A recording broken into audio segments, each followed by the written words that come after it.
Shalom teman-teman, kembali lagi bersama saya di channel Good News. Di dalam channel ini kita akan membahas tentang iman kekristenan. Segala hal yang bersangkut paut dengan iman Kristen akan kita tuangkan di dalam channel ini melalui setiap video-video yang akan diupload melalui channel ini. Baik itu materi-materi tentang sejarah kekristenan, kesaksian murtadin, debat lintas iman, ataupun berita-berita terbaru dari dalam iman kekristenan. Sebelum mulai videonya, saya mohon dukungan teman-teman untuk menekan tombol subscribe, like, share, dan komen agar channel ini dapat berkembang dan dapat memberitakan kabar baik kepada semua orang.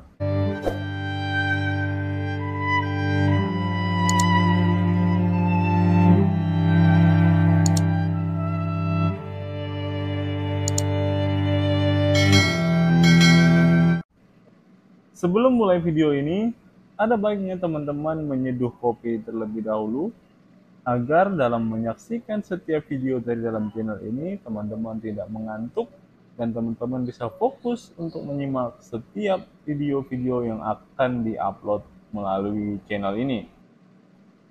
Selamat menyaksikan dan Tuhan Yesus memberkati kita semua. Iya, selamat pagi Bang Sandi, Muslim ya Bang? Alhamdulillah masih Muslim. Oke, silakan Bang, silakan. Apa yang ingin Anda tanggapi? Silakan. Mungkin saya agak terusik dengan background abang ya. Quran bersaksi bahwa Muhammad takut kepada manusia. Landasan abang ngomong gitu gimana? Al-Quran Bang, abang punya Al-Quran? Gimana? Abang punya Al-Quran di rumah? Oh punya. Oke, coba dibuka Bang Al-Qurannya, biar saya tunjukin landasannya. Bentar ya. Oke, silakan Bang. Karena banyak sekali orang Islam itu suruh buka Al-Quran itu nggak mau Bang. Kebetulan saya nggak di rumah nih, Bang. Nah kan, nggak mau kan? Bentar ya. Ya sebentar. Fis, pinjam Al-Quran kok Fis? Ada Al-Quran di atas. Ada Al-Quran di atas. Bentar Bang ya. Oh boleh, boleh. Mudah-mudahan ada terjemahannya Bang ya. Kalau nggak ada terjemahannya nanti pusing lagi kita. Iya. Saya tunjukkan dasar-dasarnya Bang ya. Boleh. Gimana? Ya itu, kalau udah ada Qur'annya, dibuka dulu Quran surat Al-Ahzab nomor yang ke-37. Saya buka Google aja boleh? Boleh, sama saja. Sama. Silakan. Al-Quran kan sudah ada yang online.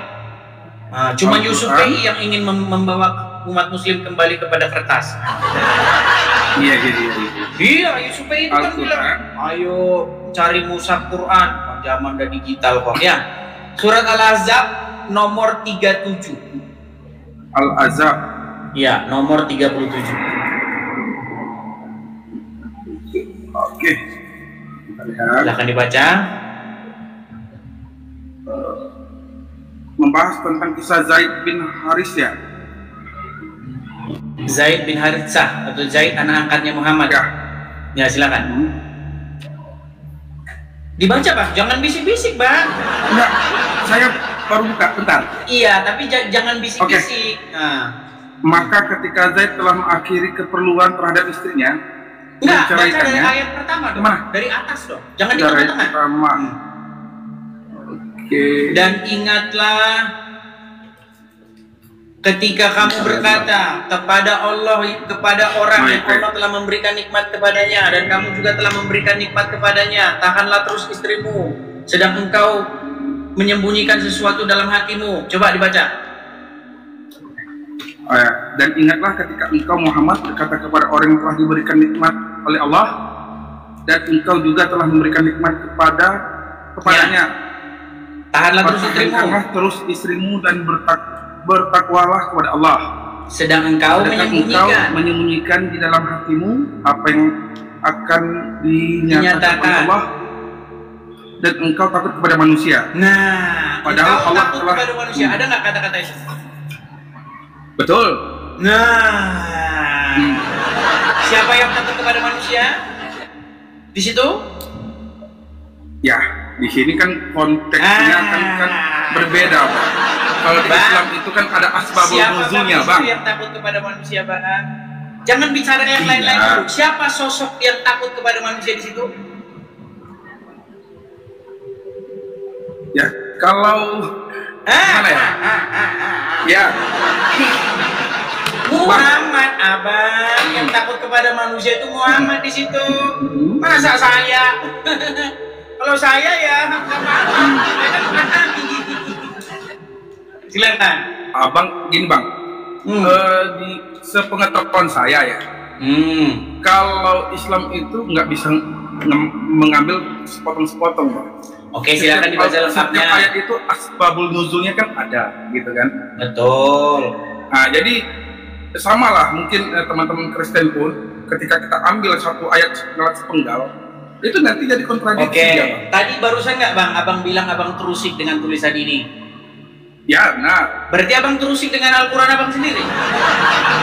Oh, kalau saya Bang sedikit pun nggak ada keraguan sama Al-Quran saya. Tadi barusan abang meragukan Muhammad takut kepada manusia, betul? Enggak, aku bukan meragukan Muhammadnya itu Bang. Aku terusik dengan kata-kata yang di sana gitu. Loh, di sini Quran bersaksi bahwa Muhammad takut kepada manusia, betul tidak? Dikonfirmasi oleh Al-Quran? Ya. Betul? Betul nggak? Itu gini, kalau makanya saya bilang Bang, kalau abang bercerita sepenggal ayat itu susah Bang. Oke, coba abang baca lengkap lah. Contohnya gini Bang. Sedikit Bang, sedikit. Kita kan supaya berimbang gitu kan? Silakan. Contohnya lah, kalau ada orang mengambil satu ayat yang secara logisnya itu nggak masuk di Kristen, pasti abang bisa pembelaan diri jangan ngambil sepenggal gitu kan, harus ada runutannya gitu kan. Oke, sekarang saya tanya sama abang, Al-Quran di situ masalah Bang. Oke, Al-Quran di situ menyebutkan nggak bahwa kamu takut kepada manusia? Disebutkan nggak di situ? Disebutkan, betul. Oke, siapa sosok kamu di situ? Ya, Muhammad. Oke, berarti Muhammad mengatakan, Al-Quran mengatakan bahwa Muhammad takut kepada manusia, betul? Betul. Iya, terus kenapa saya diprotes? Enggak gini Bang. Ya gini, abang diksi abang itu seakan-akan memojokkan Bang, gitu. Dengan satu ayat, penggalan ayat, abang bisa mengkategorikan Al-Quran keseluruhan.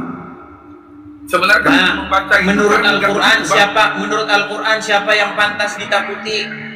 Manusia apa Allah? Allah. Tetapi Allah. Muhammad takut kepada Allah apa takut kepada manusia? Oh, Nabi Muhammad pasti takut kepada Allah Bang. Mana tunjukkan? Kalau ada ayatnya, gini Bang, kalau ada ayatnya Muhammad takut kepada Allah, saya terjun dari Monas. Tapi kalau Allah takut, Muhammad takut kepada manusia, tertulis di dalam Al-Ahzab 37. Iya. Aku sebenarnya tak mampu berbicara lagi kan? Bentar Pak, bentar ya. Aku sebenarnya udah lama ngikutin abang sih, live abang. Jadi gini, aku cuman jangan sampai kita bentrok argumen gitu kan. Ya. Bang, bentrok argumen tidak masalah. Yang nggak boleh itu bentrok fisik Bang. Kalau bentrok argumen nggak masalah. Masa ya, kita jadikan bangsa kita ini yang cerdas, Bang. Jangan sampai tontonannya itu bentroknya bentrok politik terus. Pengacara ada di TV One, mereka bentrok masalah politik dan argumen. Masa kita nggak boleh berargumen soal keimanan? Nggak masalah. Yang penting tidak sampai bentrok fisik, kan begitu. Makanya ini asalkan yang menyesatkan aja Bang. Yang menyesatkan siapa Bang? Saya katakan Muhammad takut kepada manusia yang berquran kok, kan benar. Ya makanya saya bilang Bang, setiap ayat itu ada asbabul nuzulnya Bang. Nggak akan bisa kita sepotong-sepotong ngambilnya Bang. Oke lah, intinya barusan kita baca bahwa Muhammad takut kepada manusia, betul? Coba di ayat itu lagi Bang, di situ dikatakan nggak? Di situ tersirat nggak bahwa Muhammad seorang yang munafik? Coba baca coba. Kok Muhammad. Wah kan berat kan, waduh serem kali orang ini. Mungkin aku ingat tuh. Coba baca ya, baca. Coba. Yang mana mau saya bacakan? Dan ingatlah ketika engkau berkata kepada orang yang Allah telah memberikan nikmat kepadanya, dan kamu juga telah memberikan nikmat kepadanya, tahanlah terus istrimu dan bertakwalah kepada Allah, sedang engkau menyembunyikan dalam hatimu apa yang akan Allah nyatakan. Ada nggak di situ? Ya. Oke, Muhammad berkata apa di situ kepada Zaid? Tahanlah terus istrimu, betul? Ya benar. Padahal dia menyembunyikan di dalam hatinya, betul nggak? Ya. Berarti apa yang keluar dari lisan Muhammad beda nggak dengan apa yang ada dalam hatinya?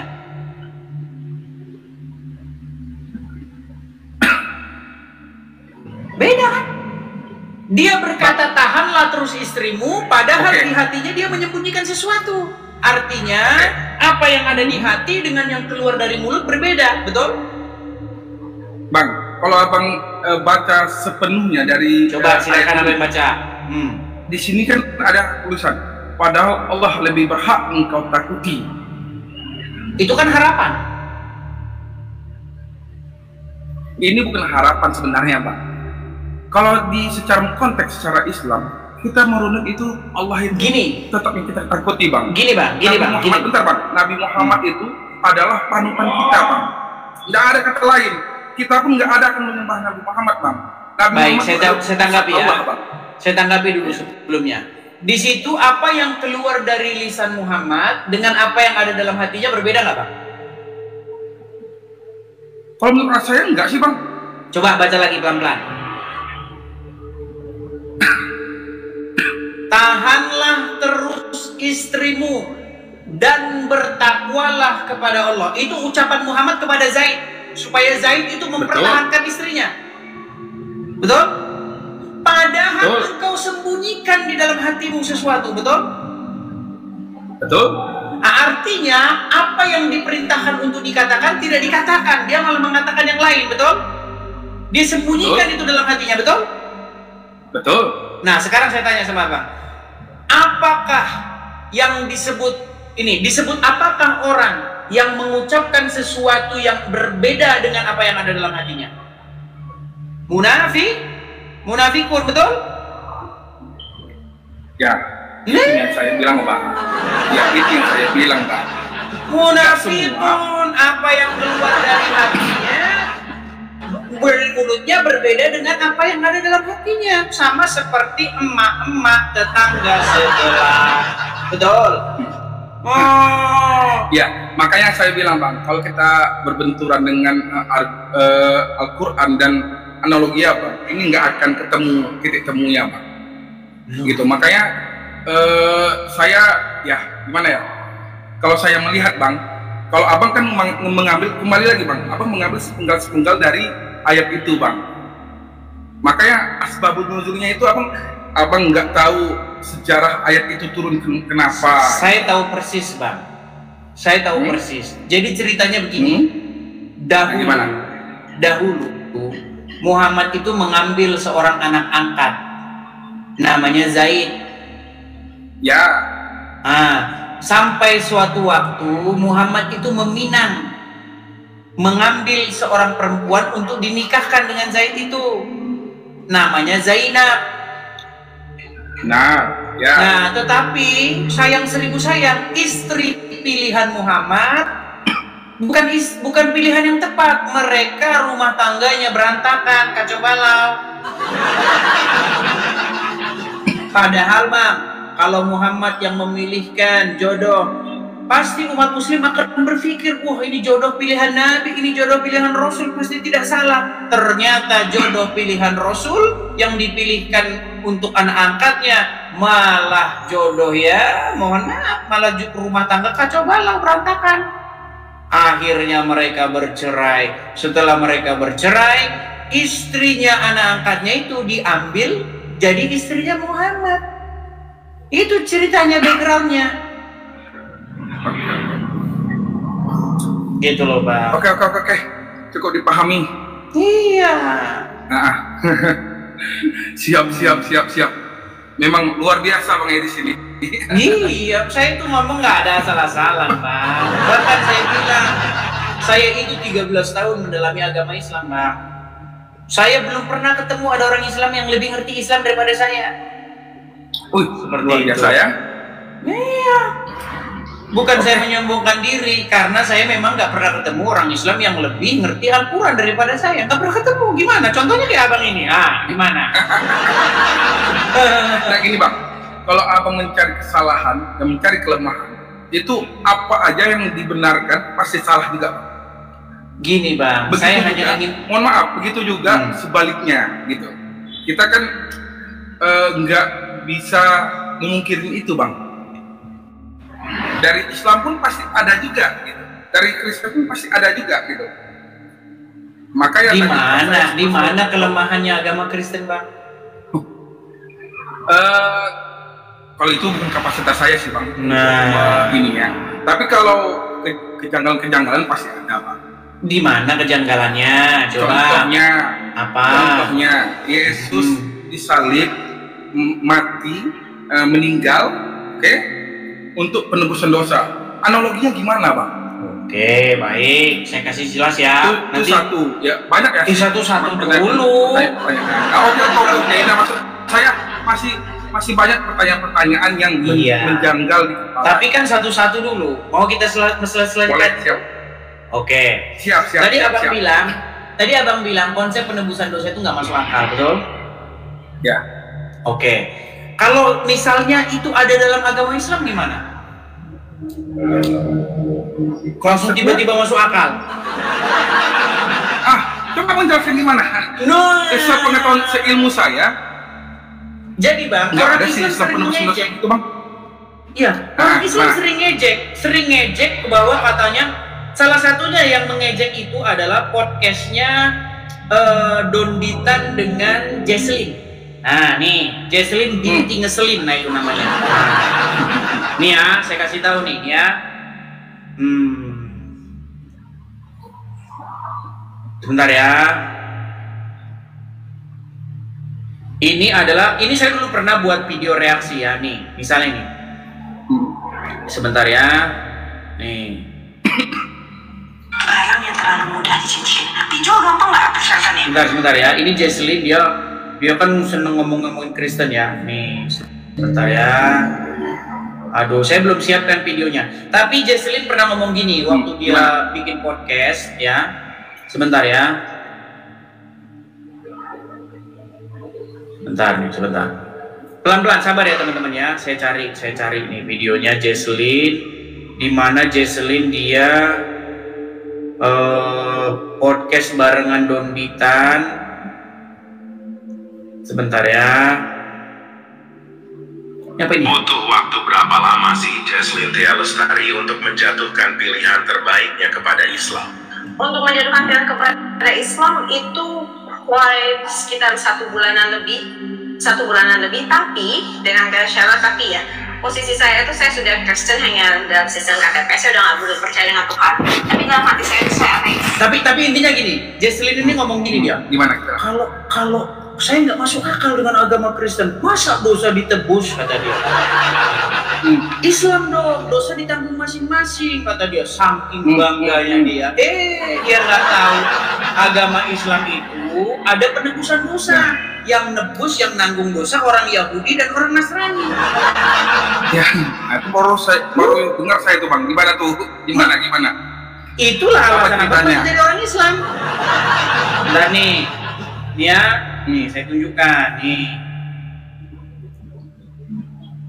Sebentar ya Bang ya. Sebentar, saya tunjukkan Bang.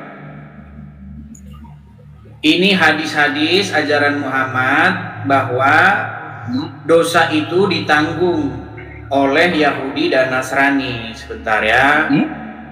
Iya. Masa abang nggak tahu nih? Saya balik kamera saya Bang ya. Saya balik kamera saya Bang. Saya balik kamera saya nih. Iya. Nih saya tunjukkan hadisnya ya. Nih. Nah, ini Bang hadisnya. Kelihatan hadis. Nah, nih. Ini tertulis di dalam hadis riwayat Muslim nih.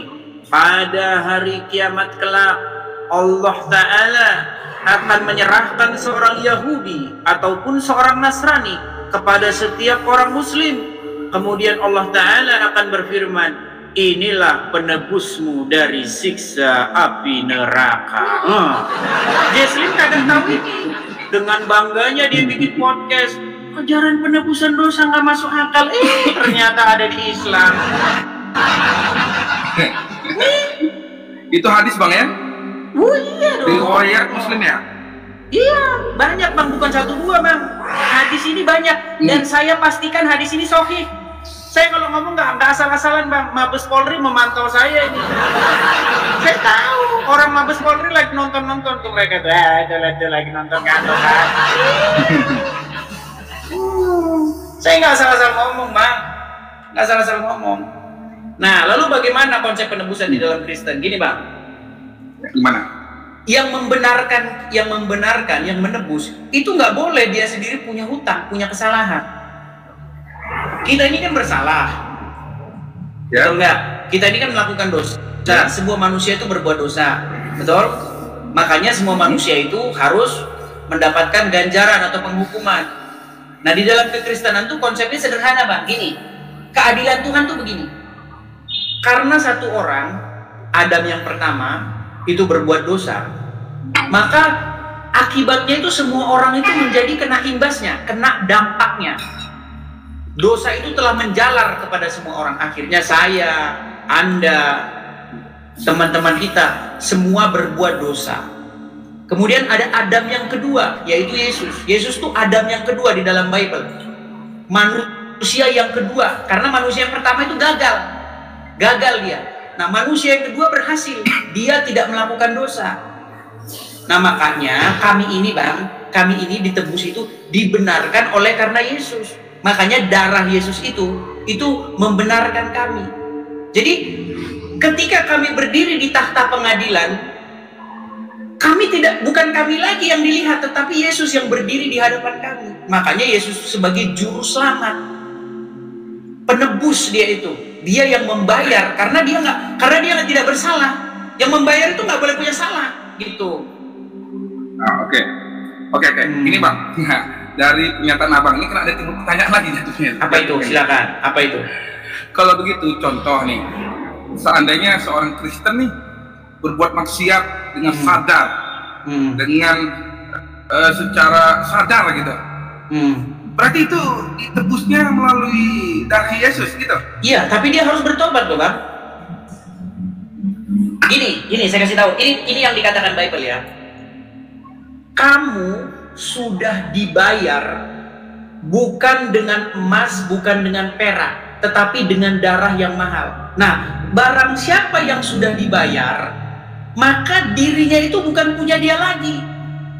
Makanya kami ini setelah kami dibayar, ditebus, tubuh kami bukan punya kami lagi, tapi punya Yesus. Nah, ketika kami milik Yesus, maka kami melakukan apa yang Yesus inginkan.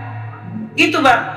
Sama ketika perempuan bukan milik Anda, ya kan? Dia bebas melakukan apa saja yang dia mau. Tetapi ketika dia milikmu, maka dia harus hidup sesuai dengan aturanmu, karena dia sudah menjadi milikmu, sudah menjadi istrimu, kan gitu. Waktu dia belum istrimu, dia bebas mau jalan sama teman-temannya. Saya mau main album, coy. Saya mau ke diskotik, nggak apa-apa. Tapi ketika dia sudah menjadi istrimu, milikmu, maka dia hidup sesuai dengan apa yang kamu pegang puasa sekarang. Kita pegang perintah. Nah, seperti juga kekristenan, Bang. Ketika kita masih berdosa, kita menjadi hamba dosa. Tetapi ketika kita sudah dibayar oleh Yesus, kita menjadi milik Yesus. Makanya Yesus itu sebagai Tuhan kita, sebagai Tuhan kita. Seperti itu. Iya.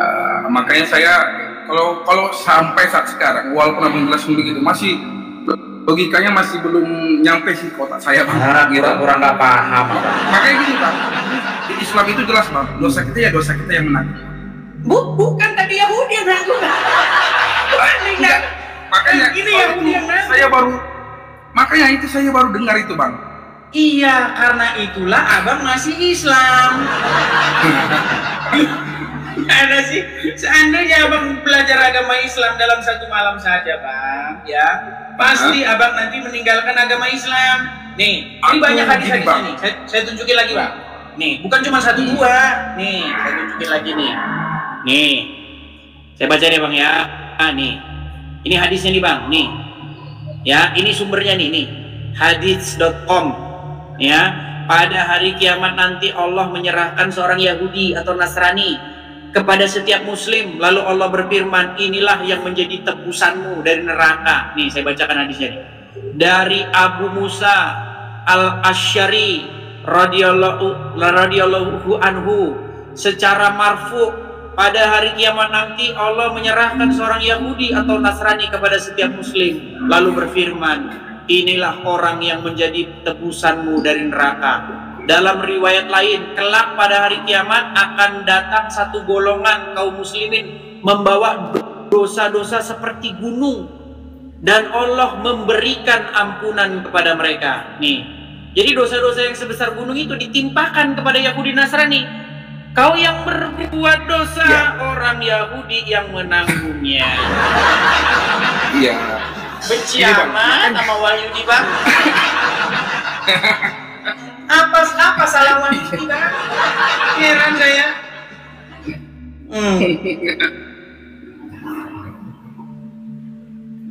Makanya bang, ketika kita kalau hadis yang aku sampaikan itu, jujur aku baru dengar dan baru lihat, gitu. Iya, Sudah seperti saya bilang bang. tahun umur aku, nah gitu. Baru saya lihat dan baru saya baca tuh dari Bang Edi sendiri gitu. Karena makanya saya bilang gini bang, kita diajarin di Islam bang, nih ya, kita diajarin dari lahir sampai saya sekarang ini, diajarin itu, ya dosa kita yang menanggung, nggak ada cerita itu, kita berbuat, kita yang menanggung gitu. Ya, kalau mau jadi gini bang, bertobat, boleh gitu loh. Ya, jadi gini, ketika Anda menonton channel saya satu kali, memang seperti itu bang. Memang Anda kaget, marah, ya berkecamuk perasaan Anda. Tapi nanti kedua kalinya abang penasaran. Abang nanti penasaran, cari tahu ini bener nggak sih yang dibilangin orang. Karena nanti pasti cari tahu bang. Karena zaman sekarang kan udah zaman internet bang. Zaman dulu harus ke perpustakaan nyari literatur. Sekarang tinggal klik aja Google, ya kan? Nah, makanya bang, sekali Anda menonton saya, Anda nanti akan marah, denial, mengingkari. Kedua kali Anda cari tahu, ketiga kali Anda mengiyakan, keempat kali Anda tidak percaya lagi agama Islam. Itu harapannya bang ya. Ya, mungkin cukup lah bang. Mungkin ada beberapa pertanyaan lagi sih yang ingin saya tanyakan tentang Yesus. Apa itu bang? Gitu. Apa itu? Masalah Tritunggalnya, gitu. Sebenarnya gini bang, saya masalah apa itu? Gimana? Gini, banyak orang berdebat soal konsep. Silakan lanjut. Apa itu? Apalagi masalah apa lagi? Ya makanya masih banyak pertanyaan-pertanyaan masalah Yesus bang sebenarnya. Macam-macam. Ya masalah gini bang, intinya begini. Masalah, halo bang? Ya.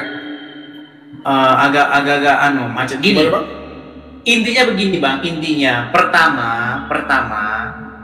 kalau Anda menjadi seorang muslim, maka yang berdaulat di hidupmu, di hatimu, itu adalah Allah dan Muhammad, betul? Betul. Kalau Anda jadi Kristen, yang berdaulat di hatimu itu Bapa, Putra, dan Roh Kudus. Nah, makanya begini bang. Tapi itu satu kesatuan. Iya, Bapa, Putra, dan Roh Kudus itu bisa dibedakan, tetapi satu.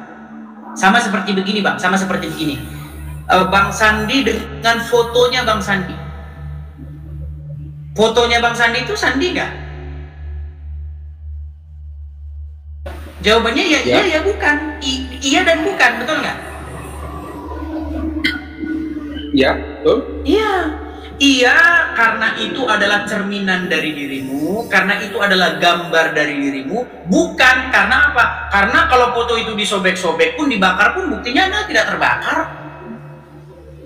Gitu loh. Iya dalam pengertian apa, bukan dalam pengertian apa gitu. Nah, saya yang tidak kelihatan. Makanya, apa kata Yesus? Barang siapa yang melihat aku, melihat dia yang mengutus aku. Jadi Yesus itu gambar daripada Bapa yang tak terlihat. Seperti itu. Pengejawantahannya, Bang, pengejawantahannya. Jadi bagaimana sih Bapa di surga yang dikatakan oleh Bible tak terhampiri, terang yang tak terhampiri. Kemudian dikatakan lagi, langit adalah singgasananya dan bumi adalah tumpuan kakinya. Rumah apa yang hendak kau dirikan baginya? Ya kan? Yang begitu besar mengatasi segala jagat raya. Bagaimana? Bagaimana kita mengenal dia? Yang begitu ini. Nah, dijewantahkan itu dengan perantaraan anaknya. Anak di sini bukan dalam pengertian terus dia kawin punya istri, bukan gitu, Bang. Jangan dipikir anak itu langsung, oh berarti dia ada istrinya, bukan gitu. Contoh, Bang, contoh, misalnya, saya paham kalau itu. Iya, aku anak Indonesia, langsung orang, mohon maaf nih, gorila nanya, bro, siapa istrinya Indonesia? Nah itu gorila, Bang, gitu. Nah, Yesus sebagai anak itu bukan berarti Bapak di surga itu punya istri, enggak, gitu loh. Nah, pertanyaan kan bukan yang itunya, konsep itunya, Pak. Gimana? Bapak Tuhan, betul? Yesus, Tuhan, anak Tuhan, iya, gitu, ya kan? Iya. Ya konsep tertunggal itu yang menurut aku itu enggak bingung, aneh. Itu kan ada dalam agama Gini, Islam. Bang. Contoh gini, kalau Islam jelas, Bang. Bukan, Aku bersaksi yang seperti itu ada dalam agama Islam, Bang. Enggak, yang barusan Abang bilang itu ada dalam agama Islam. Masalahnya kita ini pakai terjebak dari bahasa Indonesia. Gini, kata Tuhan itu kan bahasa Indonesia. Bahasa Inggrisnya itu Lord. Bahasa Arabnya itu Rob. Nah, kalau Rob, Bang, banyak pengertian, Bang. Iya, tapi kan Rob juga. Coba kata Rob itu apa dalam Al-Quran? Arti terjemahannya? Enggak, gini, Bang. Kalau kita itulah kembali lagi kata Bang, terjebak dari bahasa Indonesia, Bang. Iya, makanya saya bilang gini, Bang. Di dalam agama Islam Allah itu Rob, Muhammad juga Rob. Betul. Kenapa Anda nggak bingung? Bang, sedangkan dalam agama Kristen, Bang, Yesus itu Tuhan, Bapa itu Tuhan, Anda langsung mendadak bingung. Gimana? Enggak. Dalam agama Islam itu kan ada kayak begitu. Enggak, soalnya Abang menyenggol Rob, Bang. Karena Rob itu penafsirannya itu kadang ada yang berbeda-beda, Bang. Nggak bisa disapurata sama. Oke, sekarang begini, Bang. Kata Tuhan itu di situ apa sih bahasa aslinya? Kurios. Yesus itu kurios, Bapak itu juga kurios. Nah, kurios itu, Bang, bahasa Indonesianya itu memang susah, bahasa Indonesianya nggak ada sebenarnya. Bahasa Indonesia dari kurios itu nggak ada. Nah, kalau bahasa Inggrisnya Lord. Nah, Lord itu Tuan atau Tuhan, sama aja itu. Nah, orang Indonesia Tuan sama Tuhan nggak sama, gitu loh. Nah, kalau bahasa Jawa ada, Bang. Bahasa Jawa itu Gusti. Gusti. Makanya orang Jawa ketika dia memanggil yang di langit sana Gusti, tapi yang duduk di singgasana raja itu Gusti juga. Jadi orang Jawa itu nggak pusing. Gusti ini telah meninggal dunia, nggak pusing dia. Bahasa Inggris juga begitu. Lord Charles meninggal, nggak pusing dia. Tapi kalau bahasa Indonesia, Tuhan Yesus meninggal, dia pusing dia. Tuhan meninggal. Gitu. Karena kata Tuhan itu sudah dikunci hanya kepada sosok tertentu. Padahal sebenarnya kata Tuhan itu artinya itu Tuhan. Tuhan itu ya Tuhan itu sebenarnya. Tahu, saya tidak tahu, sama itu sebenarnya. Tuhan sama Tuhan itu sama juga sebenarnya. Cuma orang Indonesia beda-bedain.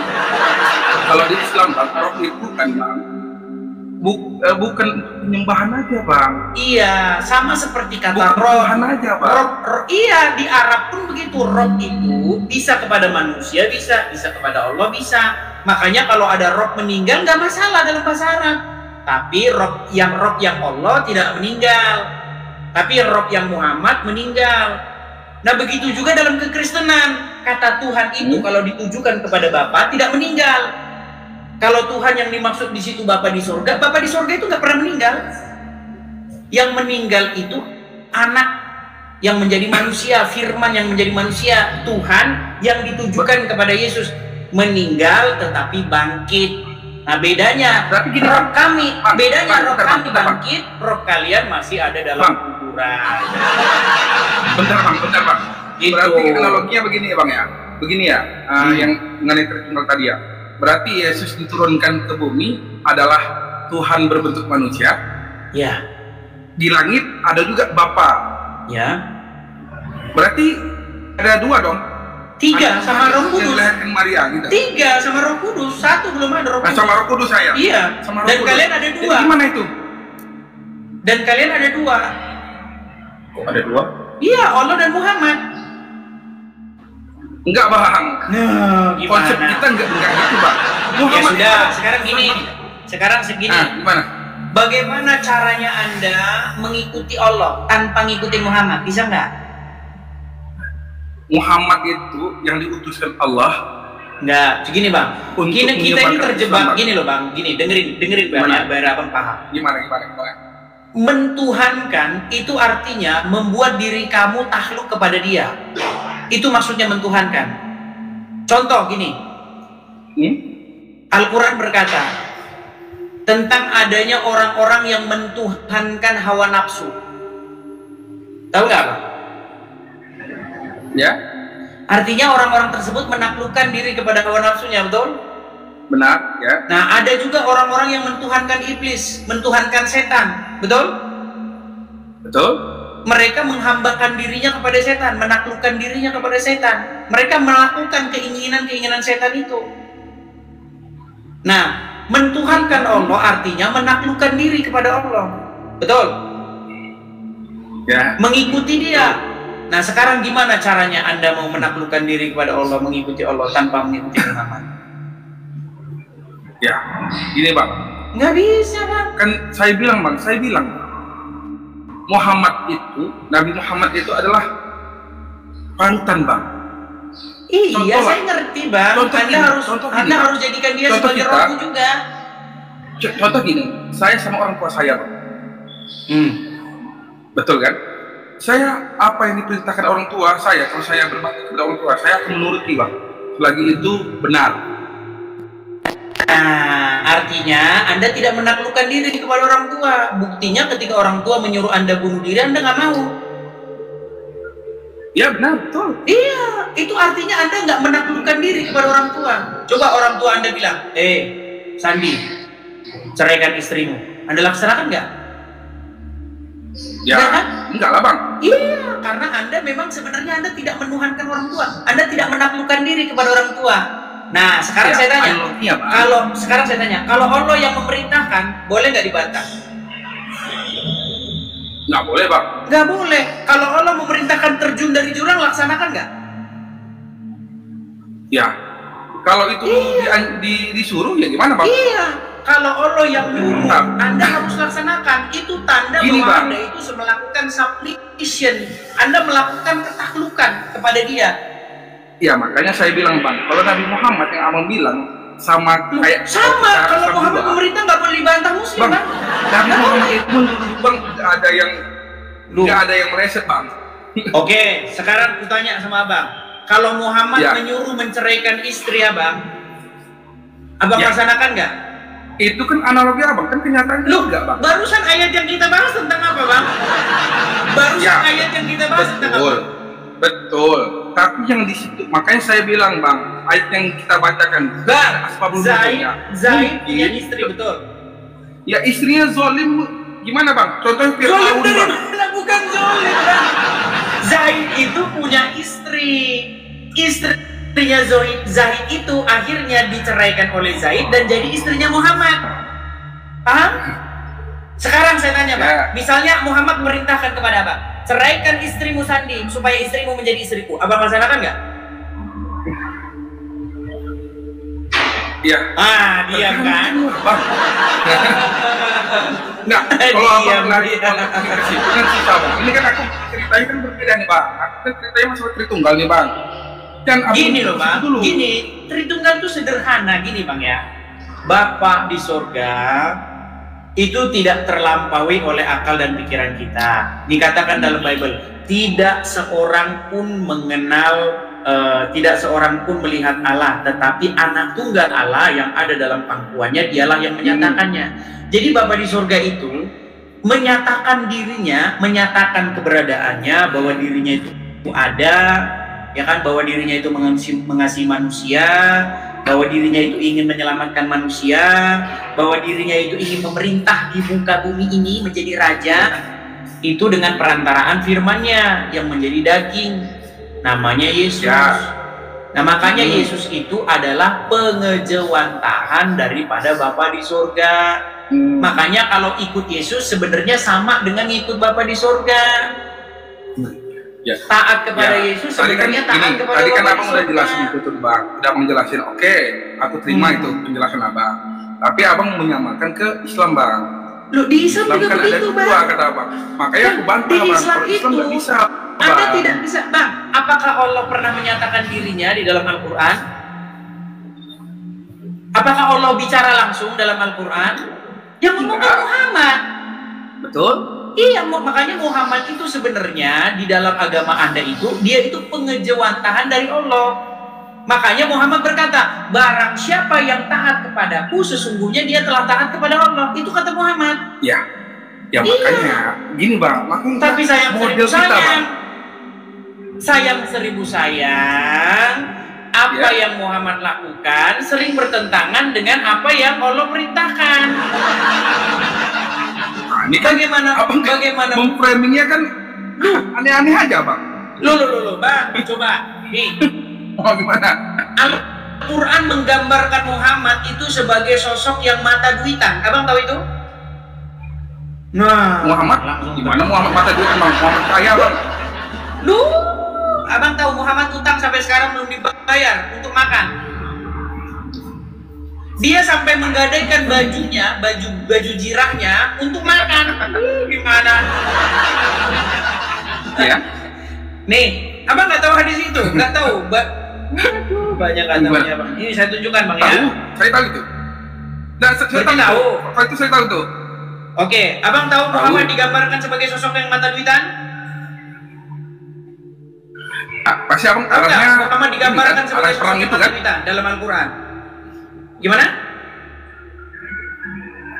Arahnya lagi Nabi Muhammad menjarah seseorang ya?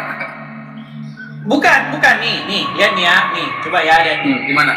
Aduh, nggak tahu dia nih. Lihat ya, surat Abasa ayat yang pertama. Dia Muhammad berwajah masam dan berpaling. Kenapa dia berwajah masam dan berpaling? Nih, saya terusin ayat selanjutnya. Kenapa dia berwajah masam dan berpaling? Kita lanjutkan ayat selanjutnya ya, ayat berikutnya. Nih, karena seorang buta telah datang kepadanya, Abdullah bin Umi Maktum. Nah, terus ayat selanjutnya. Nih, dan tahukah engkau Muhammad, barangkali dia ingin menyucikan dirinya dari dosa. Terus ayat selanjutnya. Atau dia ingin mendapatkan pengajaran yang memberi manfaat kepadanya. Nah, ini kata kuncinya nih. Perhatikan. Adapun orang-orang yang merasa dirinya serba cukup, maksudnya pembesar-pembesar Quraisy, ya, yang banyak duitnya itu, ya, yang berlima harta, maka apa responnya Muhammad? Nih, lihat nih. Maka engkau memberi perhatian kepadanya. Ini Bang Muhammad, kelakuan Muhammad dalam Al-Quran. Kalau ada pengemis buta, nggak punya apa-apa datang kepada Muhammad. Muka Muhammad sepet bang, sepet. Tapi kalau pembesar Quraisy yang datang bang, sigap. Maka engkau memberi perhatian. Inilah wajah Muhammad dalam Al-Quran bang. Penggambaran Muhammad dalam Al-Quran. Nah, ini seperti ini bang, banyak kayak begini-begini. Entah ustadz lah, entah oknum-oknum pendeta, banyak bang, banyak pendeta kayak begitu. Kalau jemaat miskin, kalau jemaat betul, dengar bang, kalau jemaat miskin datang, Pak Pendeta, susah banget telepon, sulit. Tapi kalau jemaat yang banyak duit, tajir melintir, saya ada waktu, banyak yang gitu. Oh iya. Betul, nah, apalagi sekarang, persepuluhannya ya bang ya? Iya, makanya sekarang saya tanya nih, apakah Muhammad tidak digambarkan sebagai sosok yang demikian dalam Al-Quran? Di sini kan nggak gamblang bang. Nah, gimana bang? Gimana? Aduh bang. Nah makanya saya bilang, abang kan memenggal potong-potongan gitu. Yang saya penggal. Makanya saya bilang. Ini saya penggal di mana? Gini bang, gini bang. Makanya kita menafsirkan Al-Quran itu nggak bisa mentah-mentah bang, harus ada asbabul nuzulnya, ada hadisnya gitu. Nggak mentah-mentah kita langsung bluk ya gitu. Ya. Tapi gini bang, intinya begini bang, Muhammad itu tidak cocok, dia itu pengejawantahan daripada Tuhan, gambar daripada Tuhan tuh dia nggak pantas. Karena apa? Karena didapati berkali-kali dia melakukan kesalahan. Bahkan dia mengharamkan apa yang sesungguhnya halal. Bahkan gara-gara dia para petani kurma itu gagal panen. Makanya bang, yang cocok menjadi gambar daripada dia itu hanyalah Yesus bang. Makanya bang datang kepada Yesus. Iya.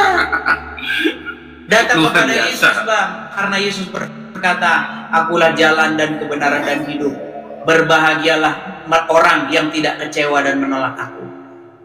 Gitu bang. Karena banyak yang dilakukan oleh Yesus itu memang ditolak oleh orang. Bahkan Yohanes Pembaptis sekalipun dia sempat meragukan Yesus.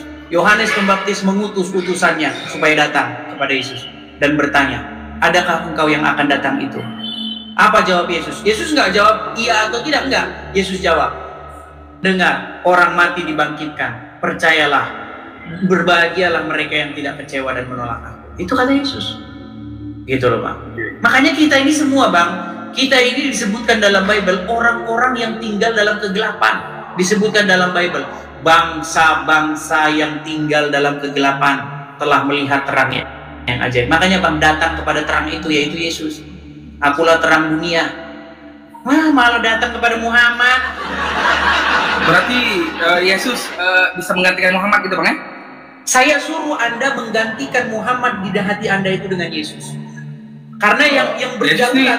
Tuh, Yesus berupa Nabi atau Yesus berupa gini bang, berupa Tuhan nih? Gini bang, ya saya kasih tahu.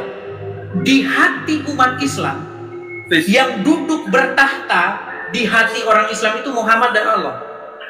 Nah, ganti bang, ganti dengan Yesus, dengan Bapa di surga dan dengan Roh Kudus.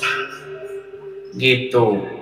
Iya, supaya yang mengendalikan hidup abang itu Roh Kudus, bukan Muhammad. Kalau Muhammad yang mengendalikan hidup abang nanti punya duit pergi ke Arab, menciumin batu di sana. Ya memang menciumin batu itu nggak wajib bang. Loh bang, umat Muslim berbondong-bondong ke Arab nyiumin batu loh bang. Bang, ini berbondong-bondong itu kan kalau pemikiran saya itu nggak wajib bang. Itu karena Nabi Muhammad aja mencontohkan, bang, makanya diikutkan, tapi tidak diwajibkan. Gitu. Yesus nggak pernah bang cium-cium, bang. Yesus nggak pernah cium-cium batu bang. Muhammad dia cium-cium batu. Tahu nggak bang?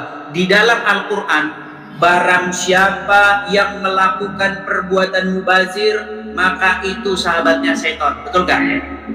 Betul. Nah, perbuatan mubazir itu adalah perbuatan setan. Sekarang saya tanya bang, nyiumin batu fungsinya apa? Nggak ada fungsinya. Muhammad nyiumin batu nggak? Ya betul. Berarti dia melakukan perbuatan mubazir nggak? Kalau saya sih bilang itu mubazir nggak sih bang? tadi katanya mubazir, sekarang nggak mubazir. Enggak, gini Nabi Muhammad itu mencium batu, sedangkan aja sahabat Nabi Muhammad, Bang, Umar bin Khattab, Bang. Iya, Umar bin Khattab berkata, sesungguhnya engkau hanyalah sebongkah batu. Kalau saja Rasulullah tidak menciummu, maka aku tidak akan menciummu. Umar bin Khattab saja, iya, Umar bin Khattab saja di akalnya berontak, di hatinya berontak. Ini kan cuma batu doang, ya kan? Yang tidak dapat mendatangkan mudarat, yang tidak mendatangkan bahaya atau manfaat, betul. Tapi tidak menggoyangkan keimanannya, Bang.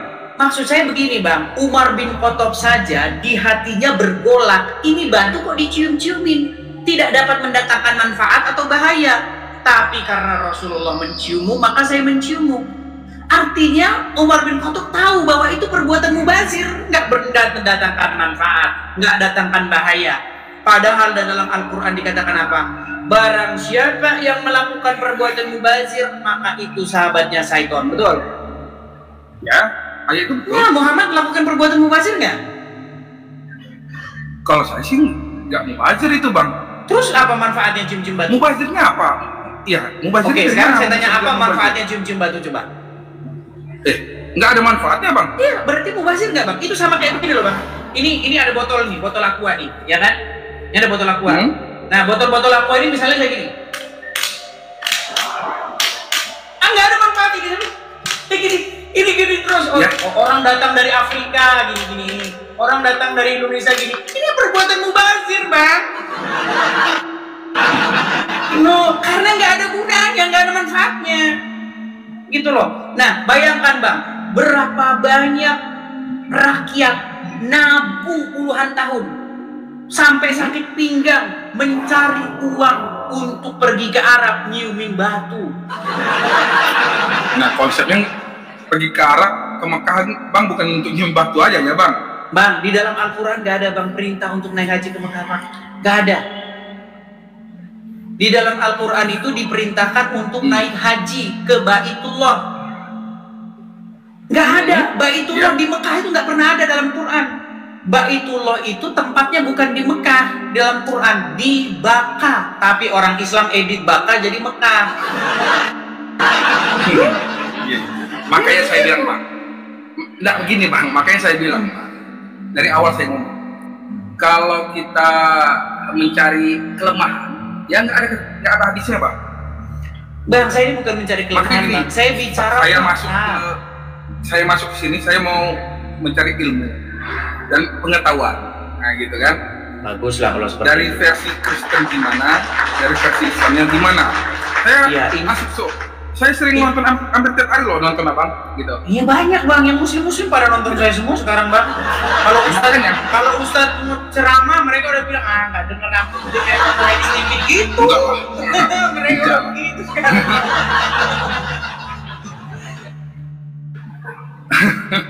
Lu iya memang banget kok.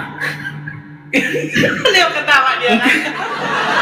Enggak gini. Jadi memang saya ini dibenci tapi dirindu, Bang. Jangan salah. Oh. Ini, Bang. Benci tapi rindu. Kalau saya senang kali, Bang. Perbedaan itu ada, tapi untuk mencari benang merahnya, Bang. Ya, intinya yang saya bilang begini, Bang. Al-Quran sendiri memerintahkan kok bahwa disuruh beriman kepada Injil. Nggak salah, artinya nggak salah kalian beriman kepada Injil. Makanya di rumah-rumah orang Muslim itu harus ada Injil di situ. Jangan malah kitab-kitab yang sesudah Al-Quran. Tapi kan di rumah Muslim, loh, kalau kita main ke rumah orang Islam, Bang, di rumahnya kitab-kitab sesudah Al-Quran yang banyak. Contoh Bukhari yang bilang Muhammad nyuruh minum air kencing hewan. Ayo, apalagi kitab fikih, kitab kuning, kitab yang bilang Muhammad kena sihir. Kan kitab-kitab itu yang ada di rumah orang Islam. Padahal Al-Quran memerintahkan beriman kepada kitab yang sebelumnya, sebelum Al-Quran. Tapi orang Islam malah beriman kepada kitab-kitab sesudah Al-Quran. Karena apa? Karena baca Qurannya sambil koprol. Jadinya kebalik. Enggak gitu lah, Bang. Konsep enggak gitu, Bang. Konsep pemikiran enggak gitu juga, Bang. Konsep pemikiran, makanya saya bilang, Bang, setiap di tulisan Al-Quran itu ada asbabul nuzul, ada hadis. Makanya kalau kita baca Al-Quran mentok dia di situ aja, nggak akan connect. Dan nanti bang, ada beberapa yang nggak connect gitu. Makanya ada urutan. Tapi Al-Quran mengatakan loh bang, bahwasanya Al-Quran itu lengkap, teliti, menjelaskan segala sesuatu. Tapi sayang, memang orang Islam gak ada yang percaya bang. Nih, ini saya kasih tunjuk ya bang ya ayatnya ya, biar abang baca. Coba abang baca, kelihatan nggak di sini di layar? Kelihatan? Alif Lam Ra, inilah kitab yang ayat-ayatnya disusun dengan rapi, kemudian dijelaskan secara terperinci bang. Tapi kalau orang Islam bilang Quran itu nggak rinci, Quran itu cuman menjelaskan umum-umum. Rinci. Quran bilang Quran rinci, umat Islam bilang Quran tidak rinci, makanya pergi ke hadis. Hadis katanya yang rinci. Makanya saya bilang bang, setelah saya pelajari agama Islam bang, apa yang dibilang Ustadz kepada saya dengan apa yang saya temukan dalam Al-Quran nggak sama, beda. Dulu saya waktu pertama belajar agama Islam bang, saya belajar agama Islam, saya pelajari apa yang dibilang Ustadz dengan apa yang dibilang Al-Quran beda jauh bang. Makanya saya tinggalin berguru sama Ustadz. Gitu. Oke lah bang, kita sudah siap nih bang, makan siang juga, nanti kita lanjut lagi kapan-kapan ya bang ya. Oke, terima kasih bang, terima kasih, makasih bang Sandi, saya turunkan. Oke. Begitu ya teman-teman ya, mungkin teman-teman juga udah mau makan siang teman-teman. Sekali lagi teman-teman di akhir acara ya teman-teman, saya bolehlah iklan ya teman-teman ya. Teman-teman, mari teman-teman sukseskan support pendirian kolektor Rumah Apologet di sini ya teman-teman ya. Jadi kepada teman-teman yang punya berkat berlebih, teman-teman bisa support pendirian atau kolektor Rumah Apologet. Jadi saya punya mimpi, saya punya angan-angan teman-teman, saya bisa berapologet dari sini. Tapi teman-teman, saya berapologet itu ada kediamannya teman-teman ya. Jadi saya berpikir itu berapologet ini jangkanya panjang teman-teman. Karena Don Ditan, Zuma ya dan kawan-kawan itu tidak ada itikat untuk berhenti. Sebenarnya saya pengen berhenti loh teman-teman. Tapi mereka masalahnya nggak mau berhenti. Zuma dan kawan-kawan itu nggak mau berhenti, mereka ngomongin itu terus. Seandainya mereka berhenti, kita berhenti semua. Nggak usah ada ngomong-ngomongin agama orang lah gitu. Ya. Tapi karena mereka ngomong-ngomongin iman kita, ya kita balik. Nah, gitu aja. Ketika mereka ngomong kita, katanya dakwah, ketika kita jawab namanya perpecahan.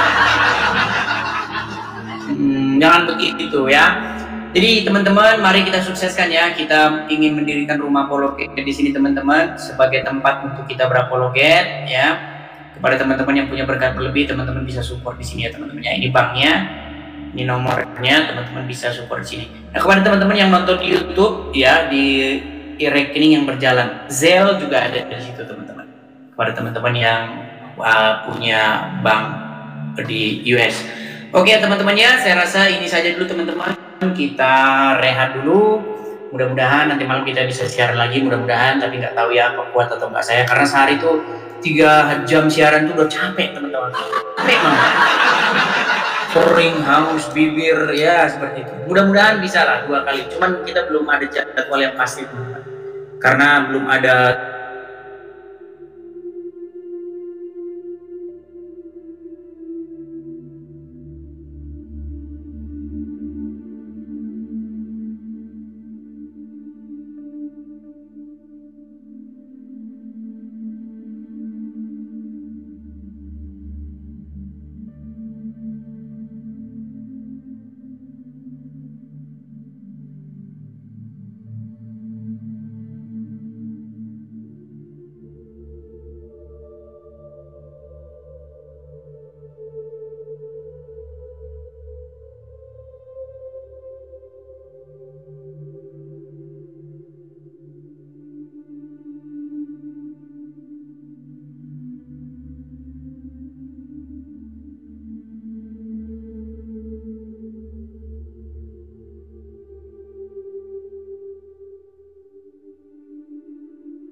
Kita semua tahu bahwa banyak sekali orang di luar sana yang tidak percaya dengan kebangkitan Kristus, kematian Kristus, bahkan penyaliban Kristus pun direkayasa oleh mereka dengan berkata bahwa Kristus telah diserupakan.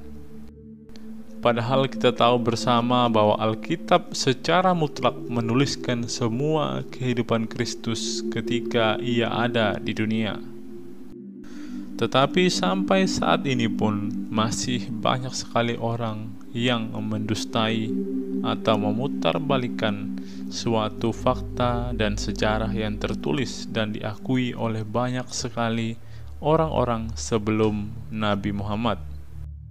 Dan sampai hari ini pun masih banyak sekali polemikus-polemikus yang memutarbalikkan fakta-fakta tentang kebangkitan, kematian, dan penyaliban Kristus.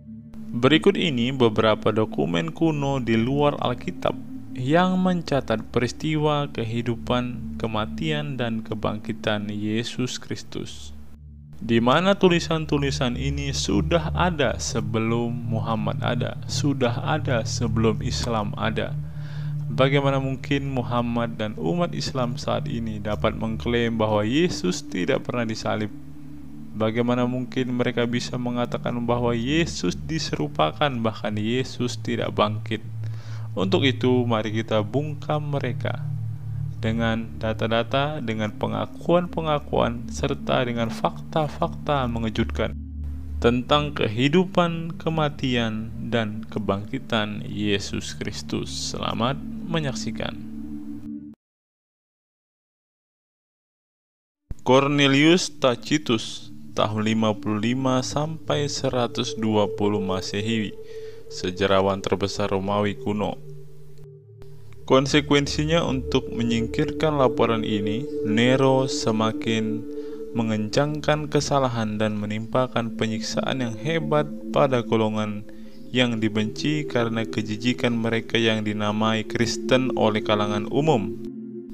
Kristus yang daripadanya nama itu berasal menderita penghukuman ekstrim selama masa pemerintahan Tiberius di tangan salah satu perwakilan penguasa kita, Pontius Pilatus, dan tahayul yang paling merusak yang diperiksa pada waktu itu tersebar lagi tidak hanya di Yudea, sumber awal dari kejahatan ini, tapi bahkan di Roma, di mana segala hal yang mengerikan dan memalukan dari setiap bagian dunia menemukan pusatnya dan menjadi populer. Dengan demikian, penangkapan dilakukan pertama kali kepada semua orang yang mengaku bersalah. Lalu melalui informasi mereka, sejumlah besar orang dihukum. Tidak sebesar kejahatan membakar kota seperti kebencian mereka terhadap umat manusia. Penghinaan dengan berbagai cara ditambahkan kepada kematian mereka. Diselimuti dengan kulit binatang, mereka dicabik-cabik anjing-anjing dan binasa, atau dipakukan pada kayu salib, atau ditempatkan dalam nyala api supaya terbakar sebagai terang cahaya malam ketika siang hari telah berakhir. Nero memberikan teman-temannya untuk tontonan ini dan mengadakan pertunjukan sirkus, sementara dia berbaur dengan orang-orang berpakaian pengendara kereta atau berdiri dengan sombong di atas kendaraan. Oleh sebab itu, bahkan bagi kriminal yang layak dihukum dengan ekstrim, sebagai contoh, timbullah perasaan belas kasihan. Karena itu bukan bagi kebaikan orang banyak seperti kelihatannya, tetapi untuk mengenyangkan kekejaman satu orang sehingga mereka dibinasakan. Selama masa penganiayaan para martir, salah satu kegemaran Nero adalah menjadikan orang-orang Kristen sebagai obor manusia, sehingga tamannya akan menyala terang pada waktu malam hari.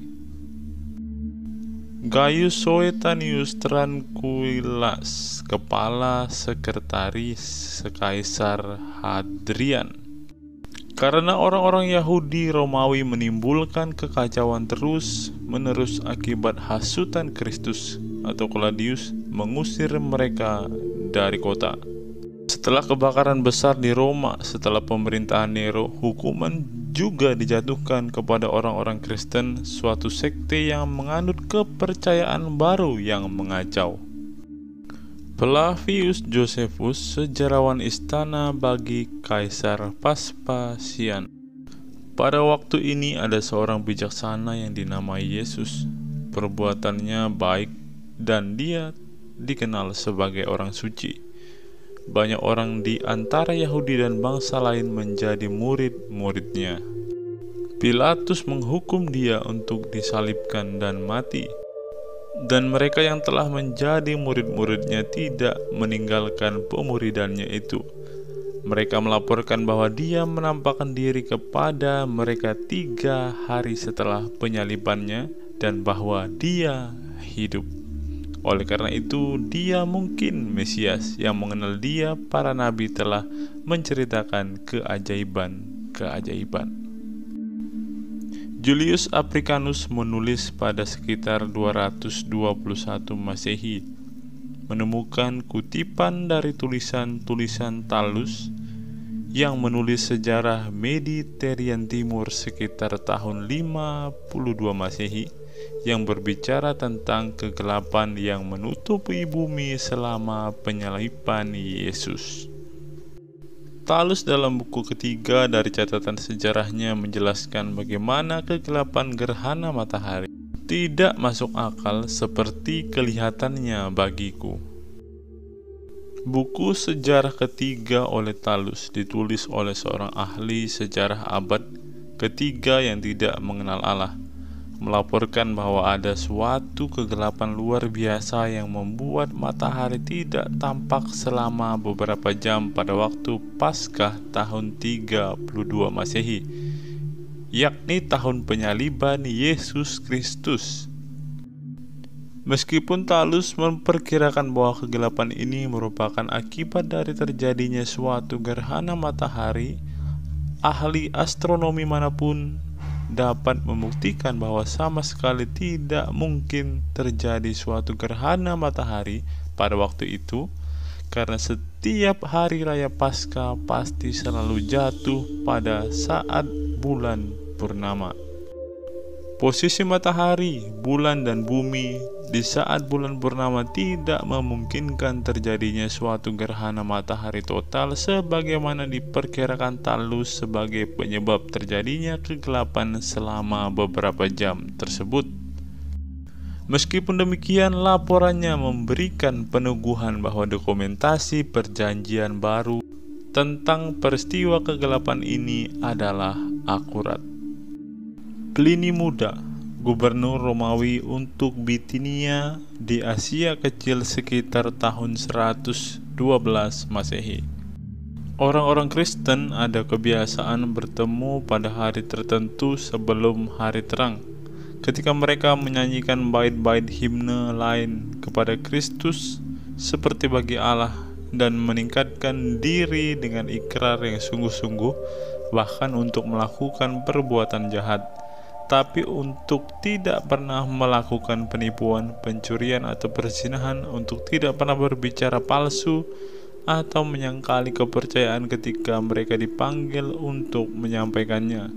Setelah itu, kebiasaan mereka untuk memisahkan diri dan kemudian berkumpul untuk ambil bagian tentang makanan, tetapi makanan biasa dan jenis yang bersih. Pliny menambahkan bahwa kekristenan menarik orang-orang dari segala tingkat sosial, semua umur, jenis kelamin, dan baik dari kota maupun desa. Yang terakhir dari suratnya kepada Kaisar Trajan, Pliny mengatakan ajaran Yesus dan pengikutnya sebagai tahayul yang berlebihan dan menular. Kaisar Trajan dalam balasannya kepada Pliny: metode yang engkau kejar, Pliny yang terkasih, dalam memilah kasus mereka yang mengadukan kepadamu mengenai orang-orang Kristen sudah amat tepat. Tidak mungkin untuk meletakkan suatu aturan umum yang dapat diterapkan sebagai standar baku untuk semua kasus dalam kondisi yang seperti ini.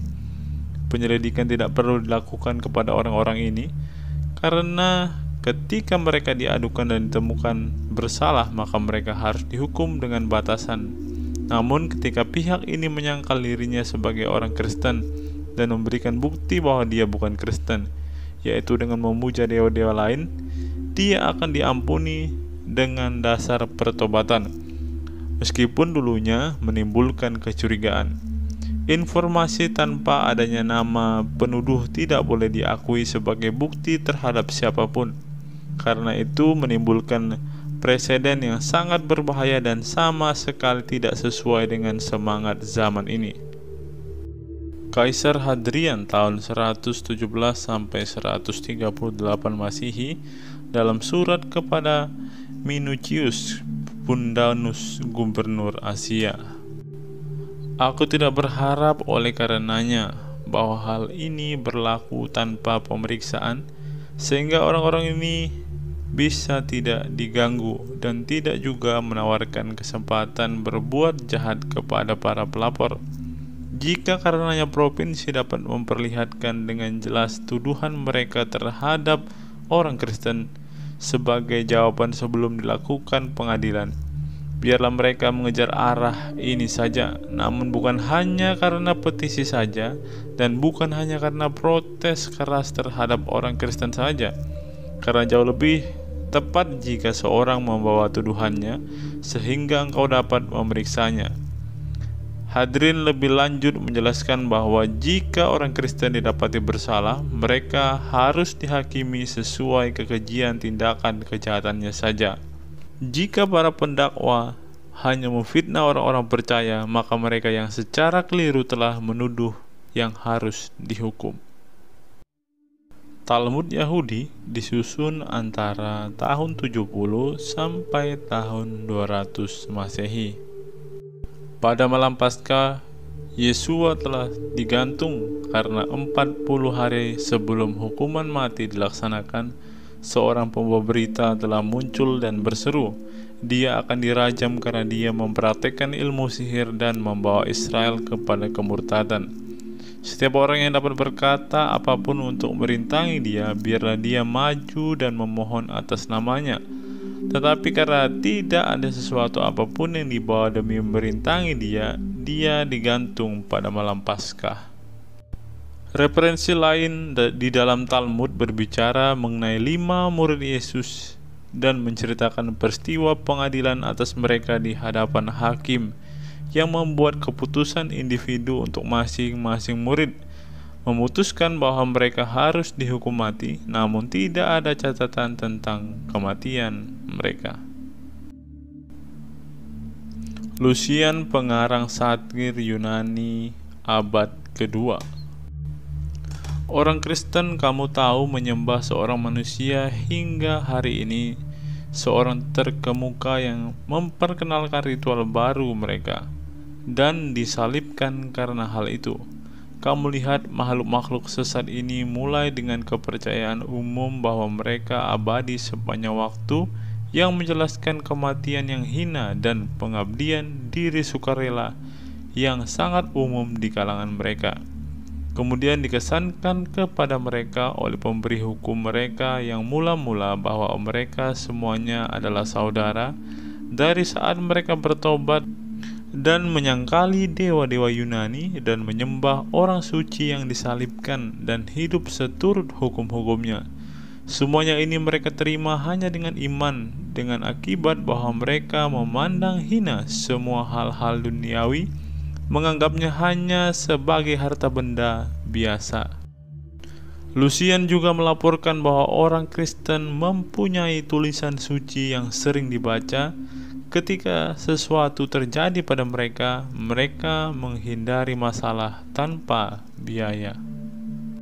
Marabar Serapion dari Syria menulis antara tahun 70 sampai 200 Masehi dari dalam penjara untuk memotivasi anak laki-lakinya untuk meniru guru-guru bijaksana dari masa lampau.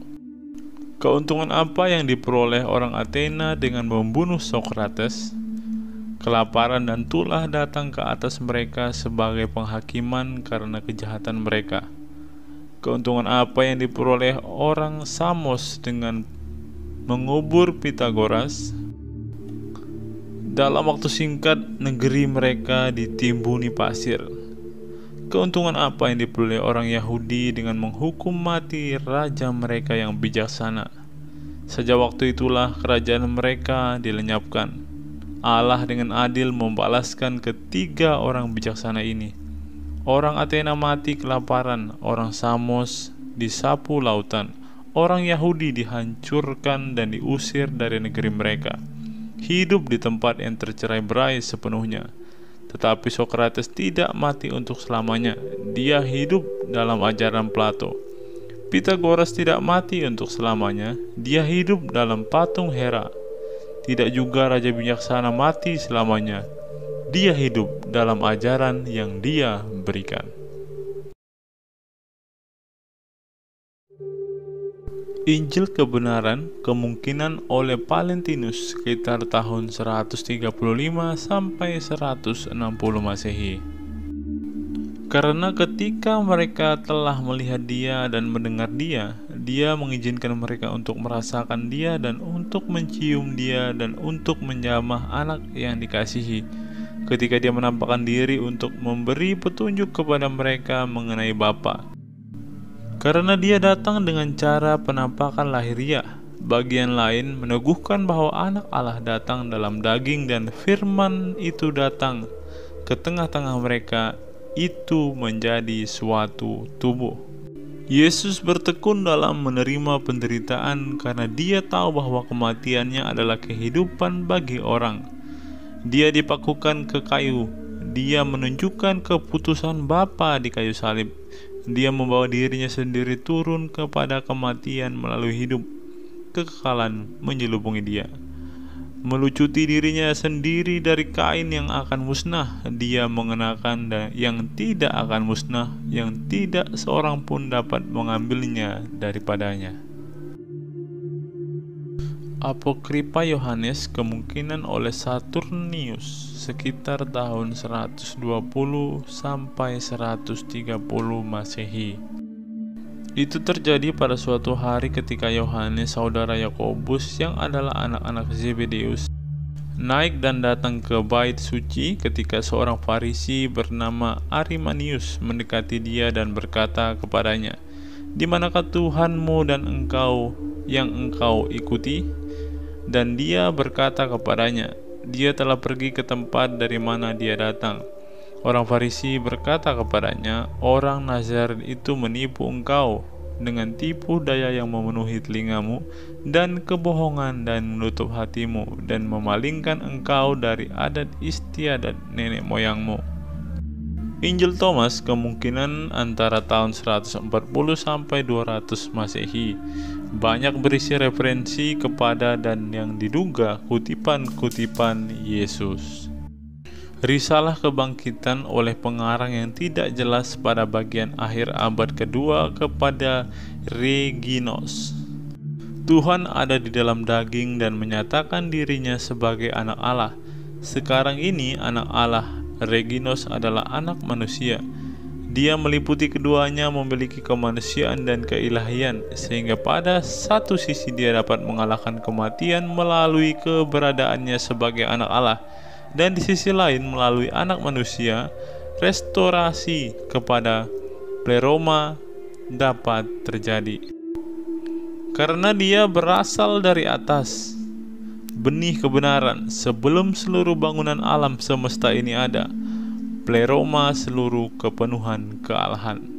Karena kami telah mengenal anak manusia dan kami telah percaya bahwa dia bangkit dari antara orang mati, inilah dia yang kami katakan, dia menjadi kehancuran maut, sama seperti dia yang besar yang kepadanya mereka percaya, besarlah mereka yang percaya. Juru selamat menelan kematian. Dia mentransformasi dirinya menjadi eon yang tidak dapat binasa dan membangkitkan dirinya sendiri, menelan yang kelihatan dengan yang tidak kelihatan. dan Dia memberi kita jalan kepada keabadian kita. Jangan berpikir kebangkitan itu hanya ilusi. Itu bukan ilusi, tapi itu kebenaran. Bahkan lebih tepat untuk dikatakan bahwa dunia inilah ilusi dibandingkan kebangkitan yang menjadi nyata melalui Tuhan dan Juru Selamat kita, Yesus Kristus. Engkau telah memiliki kebangkitan. Mengapa tidak menganggap dirimu sendiri telah bangkit dan telah dibawa kepada ini? Reginus juga mendorong untuk tidak hidup sama seperti jika engkau akan mati.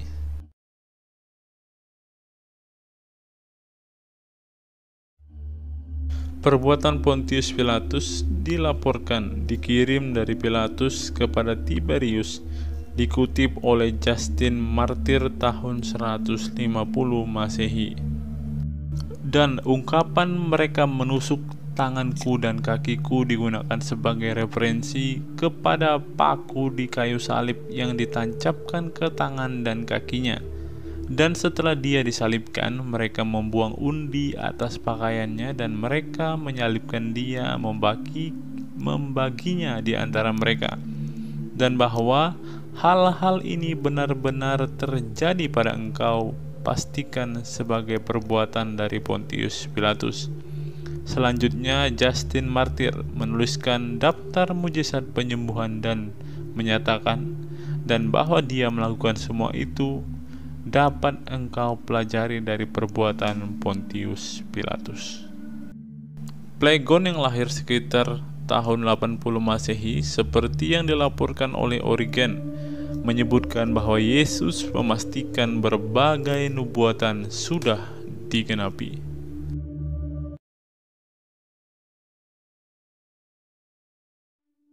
Clement Penatua Roma, surat kepada Gereja Korintus tahun 95 Masehi.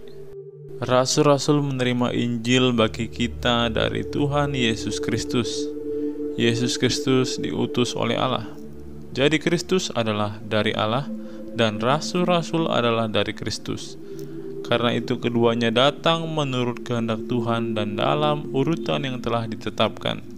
Karena itu setelah menerima tuntutan dan telah diyakinkan sepenuhnya melalui kebangkitan Tuhan kita Yesus Kristus dan diteguhkan dalam firman Allah dengan kepastian penuh oleh Roh Kudus, mereka pergi dengan kabar baik bahwa kerajaan Allah akan datang. Jadi dengan mengajar dimanapun, baik di desa maupun di kota, mereka menetapkan buah-buah sulung ketika mereka telah membuktikannya oleh Roh untuk menjadi uskup dan diaken bagi mereka yang akan percaya. Ignatius, uskup Antioquia kepada Trallians tahun 110 sampai 115 Masehi.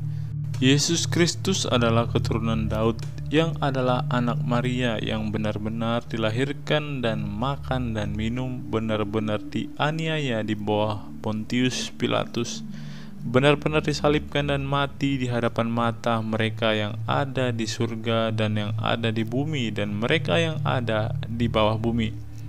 Yang terlebih lagi benar-benar telah dibangkitkan dari kematian. Bapaknya membangkitkan dia, yang dengan cara seperti itu juga membangkitkan kita yang percaya kepada dia. Dia benar-benar keturunan Daud secara lahiriah, tetapi anak Allah oleh kehendak kuasa ilahi.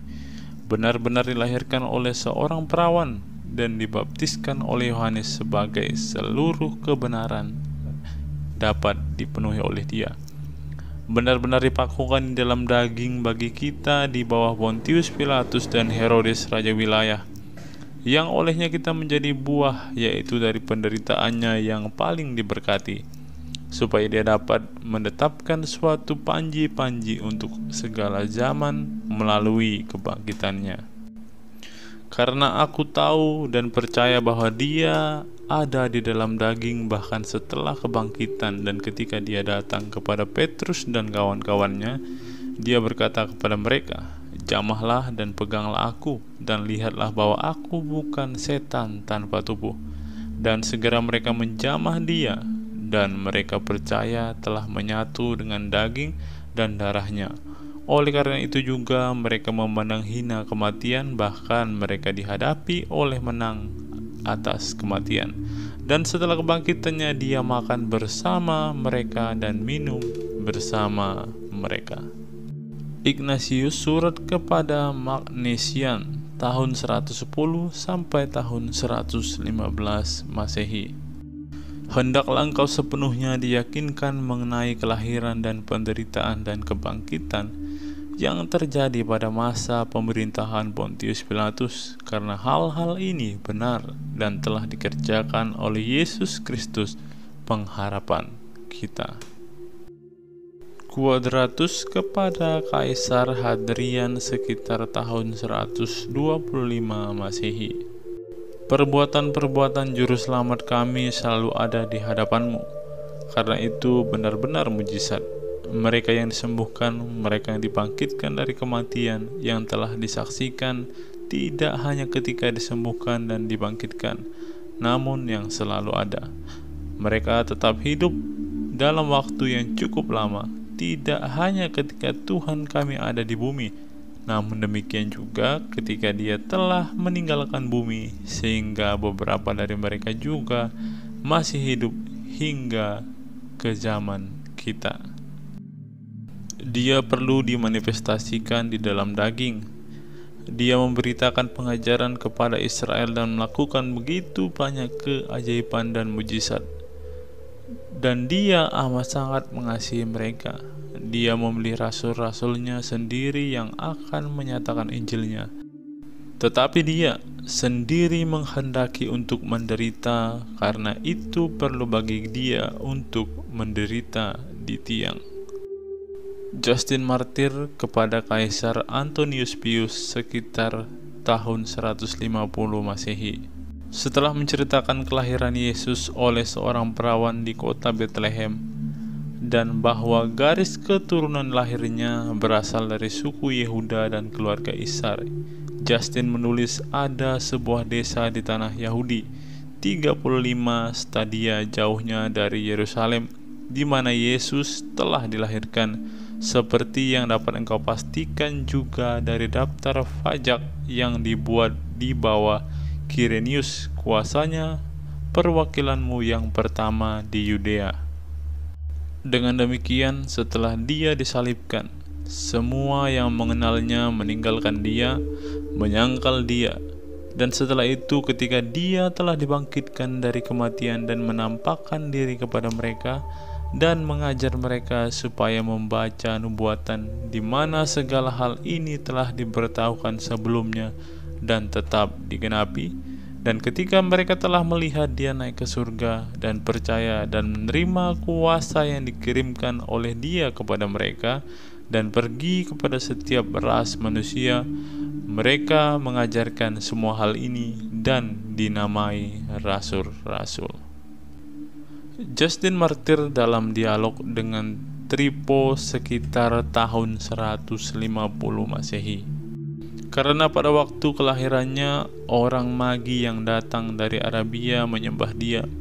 Pertamanya datang kepada Herodes yang dulunya berkuasa di negerimu. Karena ketika mereka menyalibkan Dia, menancapkan pakunya, mereka menusuk tangannya dan kakinya, dan mereka yang menyalibkan Dia membagi pakaiannya di antara mereka sendiri, masing-masing membuang undi untuk apa yang dia pilih dan menerimanya sesuai dengan hasil undian. Kristus mengatakan di antara kamu bahwa Dia akan memberi tanda Yunus, menasihati engkau untuk bertobat dari perbuatanmu yang jahat, setidaknya setelah Dia bangkit kembali dari kematian. Namun engkau tidak hanya bertobat setelah engkau mengetahui bahwa Dia bangkit dari kematian, tapi seperti aku katakan sebelumnya, engkau telah mengirimkan orang-orang yang dipilih dan ditetapkan ke seluruh dunia untuk mengumumkan bahwa penyesatan yang tidak bertuhan dan di luar hukum telah bertumbuh dari Yesus, seorang penyesat Galilea yang telah kami salibkan, tetapi murid-muridnya mencuri Dia pada malam hari dari kubur, di mana Dia dibaringkan setelah diturunkan dari salib, dan sekarang menyesatkan orang-orang dengan menyatakan bahwa Dia telah bangkit dari kematian dan naik ke surga. Karena sesungguhnya Tuhan tetap berada di kayu salib sampai hampir petang, dan mereka menguburkan Dia pada waktu senja. Kemudian pada hari ketiga Dia bangkit kembali. Melalui paparan ini saya berharap semua teman-teman semakin diperlengkapi dan dapat membungkam fitnah atau dongeng-dongeng para polemikus muslim yang selalu mengatakan bahwa Yesus tidak bangkit, Yesus dicuri, Yesus pergi ke India dan beranak cucu. Bungkamlah mulut mereka dengan fakta-fakta dan data-data dari sumber-sumber sejarah yang jelas yang telah kita bukakan hari ini. Kita semua pasti pernah mendengar dari saudara-saudara muslim kita bahwa batu Hajar Aswad adalah batu penghapus dosa umat manusia. Dalam kesempatan ini, secara khusus kita akan membukakan sebuah fakta yang tidak pernah diketahui oleh umat muslim tentang batu Hajar Aswad ini. Hal ini dibukakan langsung oleh seorang bapak gereja melalui setiap tulisan-tulisannya yang ada sampai hari ini. Ia adalah Yohanes Damaskus. Yohanes dari Damaskus juga dikenal sebagai Yohanes Damaskus. Ia adalah seorang biarawan dan teolog yang tulisan-tulisannya sangat penting dalam mempertahankan nilai seni visual dalam mengkomunikasikan iman Kristen dalam ibadah. John dilahirkan dalam keluarga Kristen Arab sekitar tahun 676 di Damaskus, di Suriah saat ini, pada periode setelah Khalifah Muslim menaklukkan kota tersebut. Pada saat itu, sebagian besar umat Kristen yang pernah tinggal di Damaskus menjadi pengungsi atau dipaksa pindah agama. Keluarga John bagaimanapun telah bekerja sama dengan para penguasa muslim setelah mereka mengambil alih kota, dan ayah John mempunyai posisi di istana kekhalifahan sehingga keluarga mereka diperbolehkan untuk tetap beragama Kristen. Ayah John memastikan bahwa putranya menerima pendidikan terbaik. Ayah John membekali putranya dengan seorang biarawan Kristen sebagai tutor, dan John muda yang cerdas menjadi sarjana astronomi, matematika, dan teks klasik Yunani dan juga Arab. Beberapa sumber menyatakan bahwa Yohanes sendiri menjadi kepala administrator istana khalifah. Akhirnya, John menyerahkan kehidupannya di istana dan pergi ke Yerusalem untuk menjadi pendeta biarawan di biara Marsaba di luar Yerusalem. Ketika Yohanes mulai menjalani panggilan barunya sebagai biarawan dan imam di biara Marsaba, sebuah perdebatan besar yang dikenal sebagai kontroversi ikonoklas terus memecah belah gereja. Kaisar Leo III mengeluarkan dekret yang melarang penggunaan gambar. Yohanes menulis dengan penuh semangat mendukung penggunaan gambar dan mendorong umat Kristen awam untuk terus menggunakannya yang bertentangan dengan dekret kaisar. Risalah Yohanes merupakan pembelaan yang indah terhadap teologi inkarnasi dan pentingnya imajinasi dalam mengembangkan iman kepada Kristus. John menuliskan bahwa seni cocok untuk menggambarkan Tuhan yang menjadi manusia. Saya tidak menggambarkan ketuhanan yang abadi. Saya melukis daging Tuhan yang terlihat, karena tidak mungkin untuk mewakili roh, apalagi Tuhan yang memberi nafas kepada roh. Ketika yang tak terlihat menjadi terlihat dalam daging, kamu kemudian dapat menggambar kemiripan wujudnya. Memang benar saya tidak menyembah materi, tulis Yohanes. saya menyembah Tuhan materi yang menjadi urusan demi aku. Jangan meremehkan materi, karena materi tidak tercela. John melanjutkan dengan membahas imajinasi manusia, pikiran yang diarahkan untuk melampaui hal-hal jasmani, tidak mampu melakukannya. Untuk hal-hal yang tidak terlihat dari Tuhan sejak penciptaan dunia adalah dibuat terlihat melalui gambar. Imajinasi menjangkau ke arah Tuhan, namun perlu keimanan, perlu kasih karunia untuk menerima gambaran dari Tuhan sendiri yang Tuhan hadirkan kepada manusia.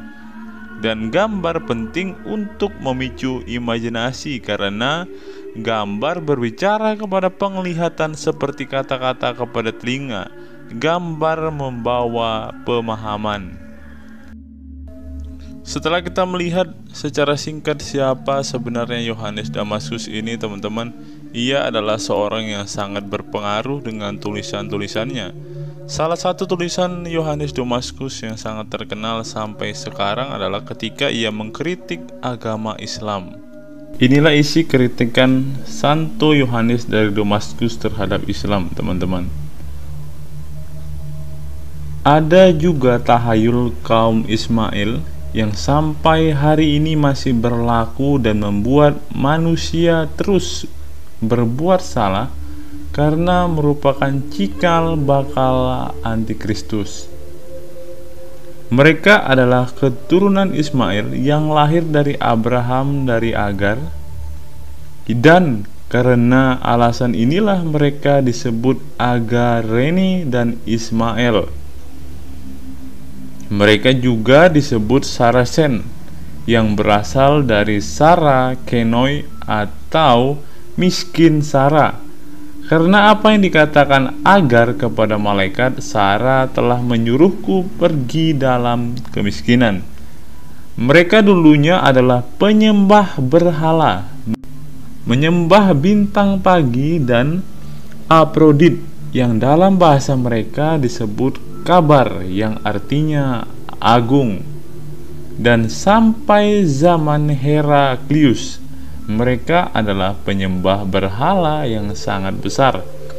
Sejak saat itu hingga saat ini, seorang nabi palsu bernama Muhammad telah muncul di tengah-tengah mereka.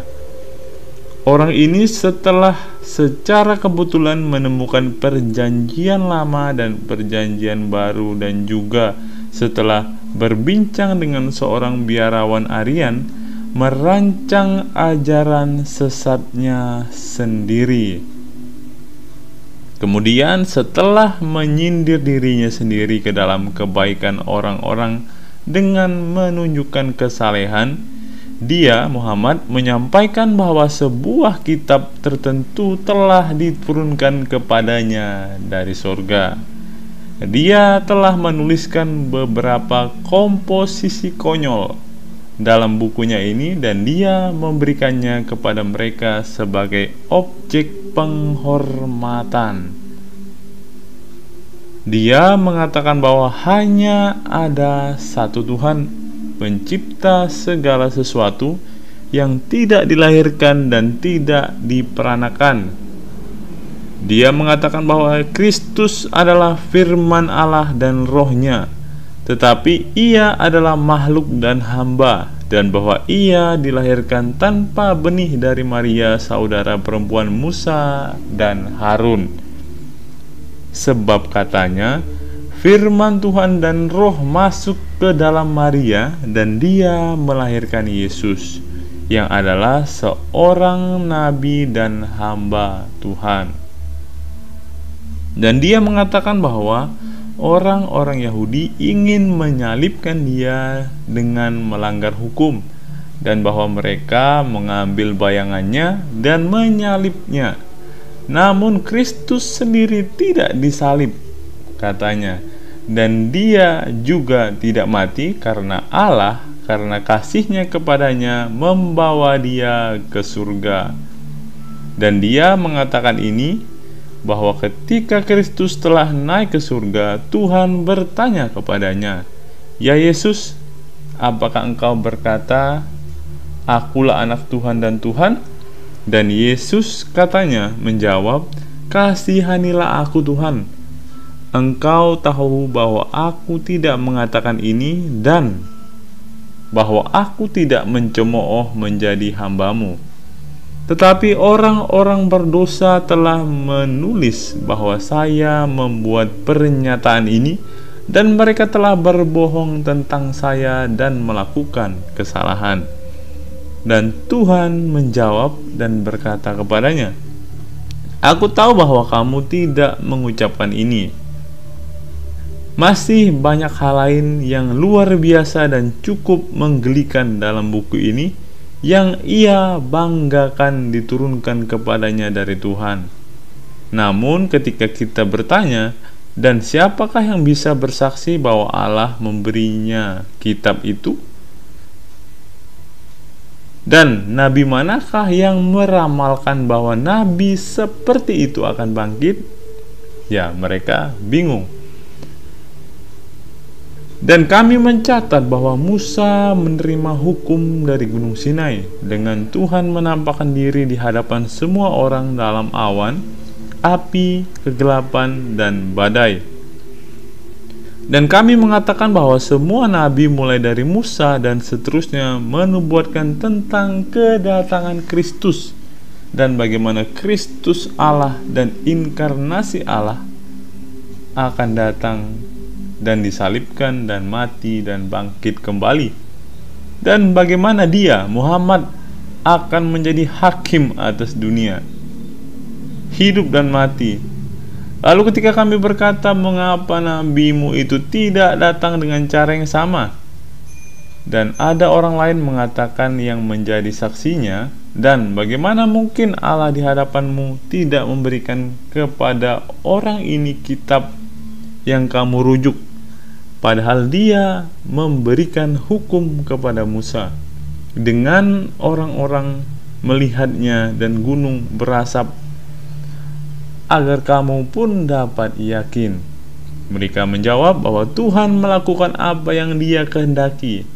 Ini kami berkata, kami tahu, tapi kami bertanya bagaimana kitab itu sampai kepada Nabi Anda. Kemudian mereka menjawab bahwa kitab itu diturunkan kepadanya ketika dia sedang tidur. Kemudian kami dengan bercanda mengatakan kepada mereka bahwa selama ini dia menerima buku itu dalam tidurnya dan benar-benar merasakan pengoperasiannya. Maka pepatah populer berlaku padanya yang berbunyi, kamu membuatku bermimpi. Ketika kami bertanya lagi, bagaimana mungkin ketika dia memerintahkan dalam kitabmu ini untuk tidak melakukan apapun atau menerima apapun tanpa saksi? Kamu tidak bertanya kepadanya. Pertama-tama, tunjukkan kepada kami dengan saksi bahwa kamu adalah seorang nabi dan bahwa kamu datang dari Allah, dan tunjukkan kepada kami kitab suci mana yang memberi kesaksian tentang kamu. Mereka merasa malu dan tetap diam. Kemudian kami melanjutkan, meskipun Anda tidak boleh menikahi seorang istri tanpa saksi, atau membeli atau memperoleh properti, meskipun kamu tidak menerima seekor keledai atau memiliki seekor binatang beban dan tanpa kamu saksikan, dan meskipun kamu memiliki istri, harta benda, keledai dan sebagainya melalui para saksi, namun hanya keimananmu dan kitab sucimu saja yang kamu anggap tidak dibuktikan oleh para saksi. Sebab orang yang mewariskan ini kepadamu tidak mempunyai jaminan dari sumber manapun, dan tidak ada seorang pun yang diketahui memberi kesaksian tentang dia sebelum dia datang. Sebaliknya, dia menerimanya ketika dia sedang tidur. Terlebih lagi, mereka menyebut kami hetairis atau asokiator karena kata mereka, kami memperkenalkan sekutu kepada Tuhan dan menyatakan Kristus sebagai anak Tuhan dan Tuhan. Kami berkata kepada mereka dengan nada gembira, para nabi dan kitab suci telah menyampaikan hal ini kepada kami. Dan kalian, sebagaimana kalian bersikeras menerima para nabi. Jadi jika kita salah menyatakan Kristus sebagai anak Allah, maka merekalah yang mengajarkan hal ini dan meneruskannya kepada kita. Namun sebagian dari mereka mengatakan bahwa ini adalah salah penafsiran yang membuat kami menggambarkan para nabi dengan mengatakan hal-hal seperti itu. Sementara yang lain mengatakan bahwa orang-orang Ibrani membenci kami dan menipu kami dengan menulis nama para nabi sehingga kami bisa tersesat. Dan sekali lagi, kami berkata kepada mereka, selama Anda mengatakan bahwa Kristus adalah firman Tuhan dan roh, mengapa Anda menuduh kami sebagai hetarias? Karena kata dan roh tidak dapat dipisahkan dari keberadaannya secara alami. Oleh karena itu, jika firman Tuhan ada di dalam Tuhan, maka jelas dialah Tuhan. Namun jika dia berada di luar Tuhan, maka menurut Anda Tuhan itu tanpa firman dan tanpa roh. Akibatnya, dengan menghindari perkenalan dengan Tuhan, Anda telah memutilasi dia. Lebih baik bagi Anda mengatakan bahwa dia mempunyai sekutu daripada memutilasinya. Seolah-olah Anda sedang berhadapan dengan batu, kayu, atau benda mati lainnya. Jadi Anda berbicara tidak benar ketika Anda menyebut kami hetairis. Kami membalas dengan menyebutmu mutilator Tuhan. Mereka selanjutnya menuduh kami sebagai penyembah berhala karena kami menghormati salib yang mereka benci. Dan kami menjawab mereka, kalau begitu, bagaimana mungkin kamu mengosongkan dirimu dan pada batu Ka'bahmu, lalu mencium dan memeluknya? Lalu ada pula yang mengatakan bahwa Ibrahim mempunyai hubungan dengan Agar di atasnya. Namun ada pula yang mengatakan bahwa ia mengikat unta di sana ketika hendak menyembelih Ishak. Dan kami menjawab mereka, karena kitab suci mengatakan bahwa gunung itu berhutan dan terdapat pohon-pohon dari Abraham menebang kayu untuk bencana itu dan menaruhnya di atas Ishak. Dan kemudian ia meninggalkan keledainya bersama kedua pemuda. Mengapa bicara omong kosong? Karena di tempat itu tidak rimbun dengan pepohonan dan tidak ada jalan bagi keledai. Dan mereka malu, namun mereka tetap menegaskan bahwa batu itu adalah milik Abraham. Lalu kita berkata, biarlah itu menjadi milik Abraham, seperti yang kamu katakan dengan bodohnya. Lalu hanya karena Abraham bersetubuh dengan seorang wanita atau mengikatkan seekor unta padanya, kamu tidak malu untuk menciumnya? Namun kamu menyalahkan kami karena menghormati salib dan dengan kuasa setan dan tipu daya iblis telah dihancurkan. Batu yang mereka bicarakan ini adalah kepala Afrodit yang biasa mereka sembah dan mereka sebut kabar.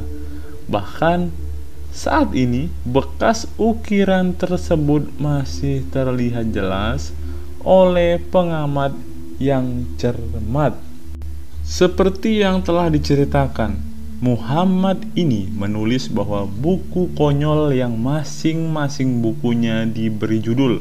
Misalnya ada buku On Woman yang di dalamnya ia dengan jelas membuat ketentuan hukum untuk mengambil 4 istri dan jika mungkin 1000 selir sebanyak yang dapat dihidupi oleh seseorang.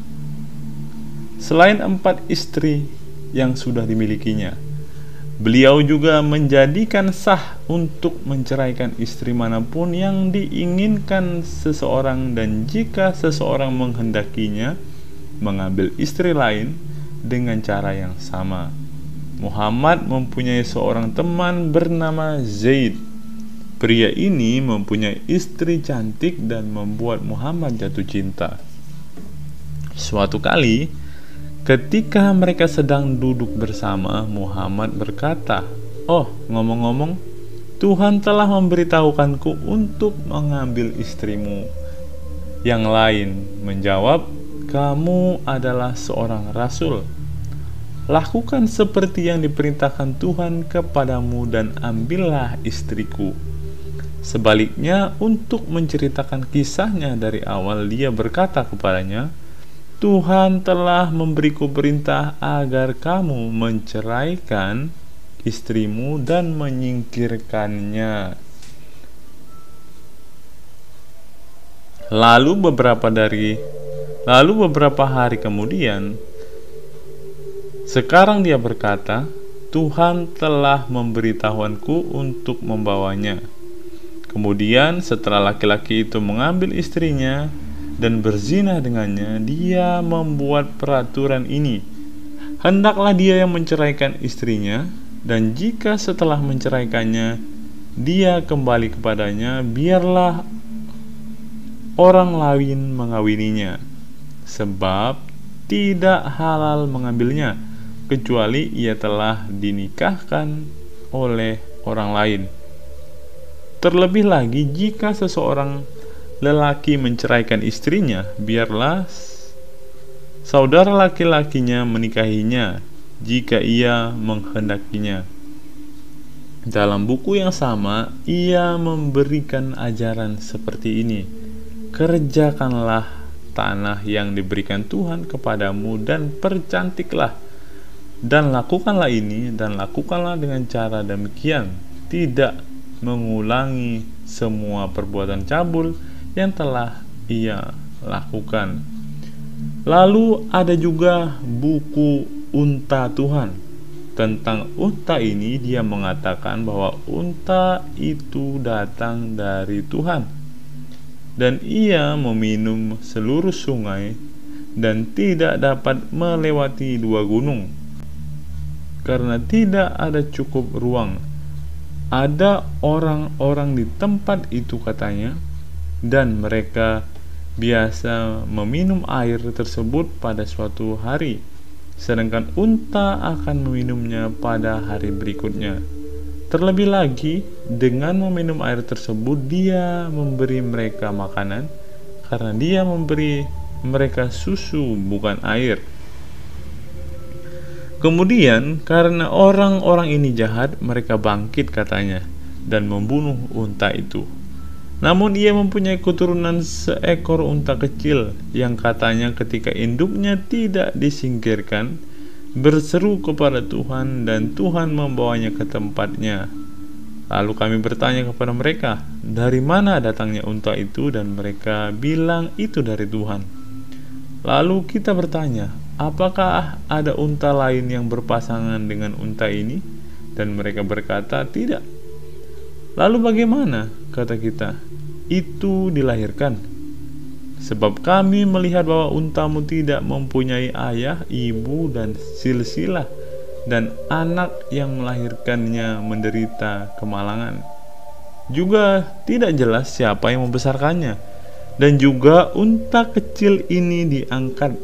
Jadi mengapa Nabi Anda yang menurut apa yang Anda katakan Tuhan berbicara kepadanya tidak mengetahui tentang unta di mana ia merumput dan apa yang memperoleh susu dan memerahnya? Atau mungkinkah dia seperti ibunya bertemu dengan orang jahat dan hancur?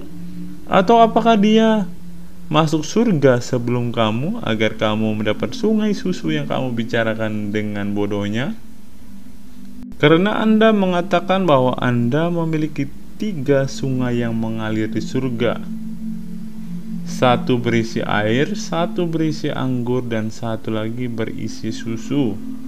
Jika unta yang menjadi pendahulumu berada di luar surga, jelaslah bahwa ia telah kering karena kelaparan dan kehausan, atau bahwa orang lain mendapat manfaat dari susunya, dan dengan demikian nabimu bermegah dengan iseng bahwa ia telah berbicara dengan Tuhan, karena Tuhan tidak melakukannya, mengungkapkan kepada misteri unta.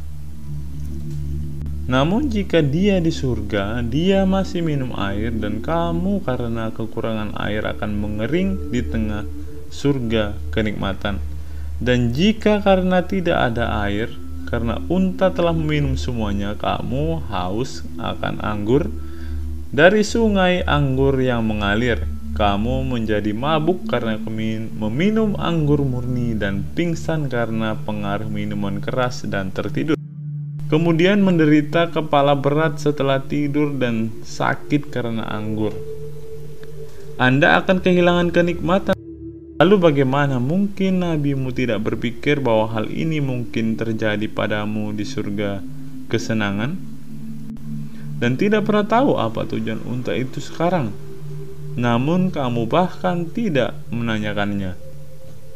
Ketika dia menyampaikan kepadamu mimpinya tentang 3 sungai, kami dengan jelas meyakinkan Anda bahwa unta Anda yang luar biasa ini telah mendahului Anda ke dalam jiwa-jiwa keledai, ke tempat di mana Anda seperti binatang ditakdirkan untuk pergi, dan ada kegelapan luar dan hukuman kekal, api yang menderu-deru, cacing-cacing yang tidak bisa tidur, dan setan-setan neraka. Sekali lagi dalam buku The Table, Muhammad mengatakan bahwa Kristus meminta suatu meja kepada Tuhan, dan meja itu diberikan kepadanya. Sebab Allah, katanya, berfirman kepadanya, Aku telah memberikan kepadamu dan kepada sebuah meja yang tidak fana. Dan lagi dalam buku The Heifer, dia mengatakan beberapa hal bodoh yang menggelikan lainnya, yang karena jumlahnya yang banyak, menurut saya harus diabaikan. Ia menetapkan suatu hukum bahwa mereka harus disunat, dan juga para wanita. Ia memerintahkan mereka untuk memelihara hari Sabat dan tidak dibaptis. Dan meskipun beliau memerintahkan mereka untuk memakan beberapa makanan yang dilarang oleh hukum, beliau memerintahkan mereka untuk menjauhkan diri dari makanan lainnya. Beliau juga melarang keras minum arak. Dan ini adalah beberapa catatan kaki yang bisa teman-teman cross-check kebenarannya untuk membuktikan semua hal yang telah ditulis oleh Yohanes Damaskus ini, teman-teman. Apa pendapat teman-teman setelah menyimak tulisan dari Yohanes Damaskus ini? Silakan teman-teman tulis di kolom komentar video ini.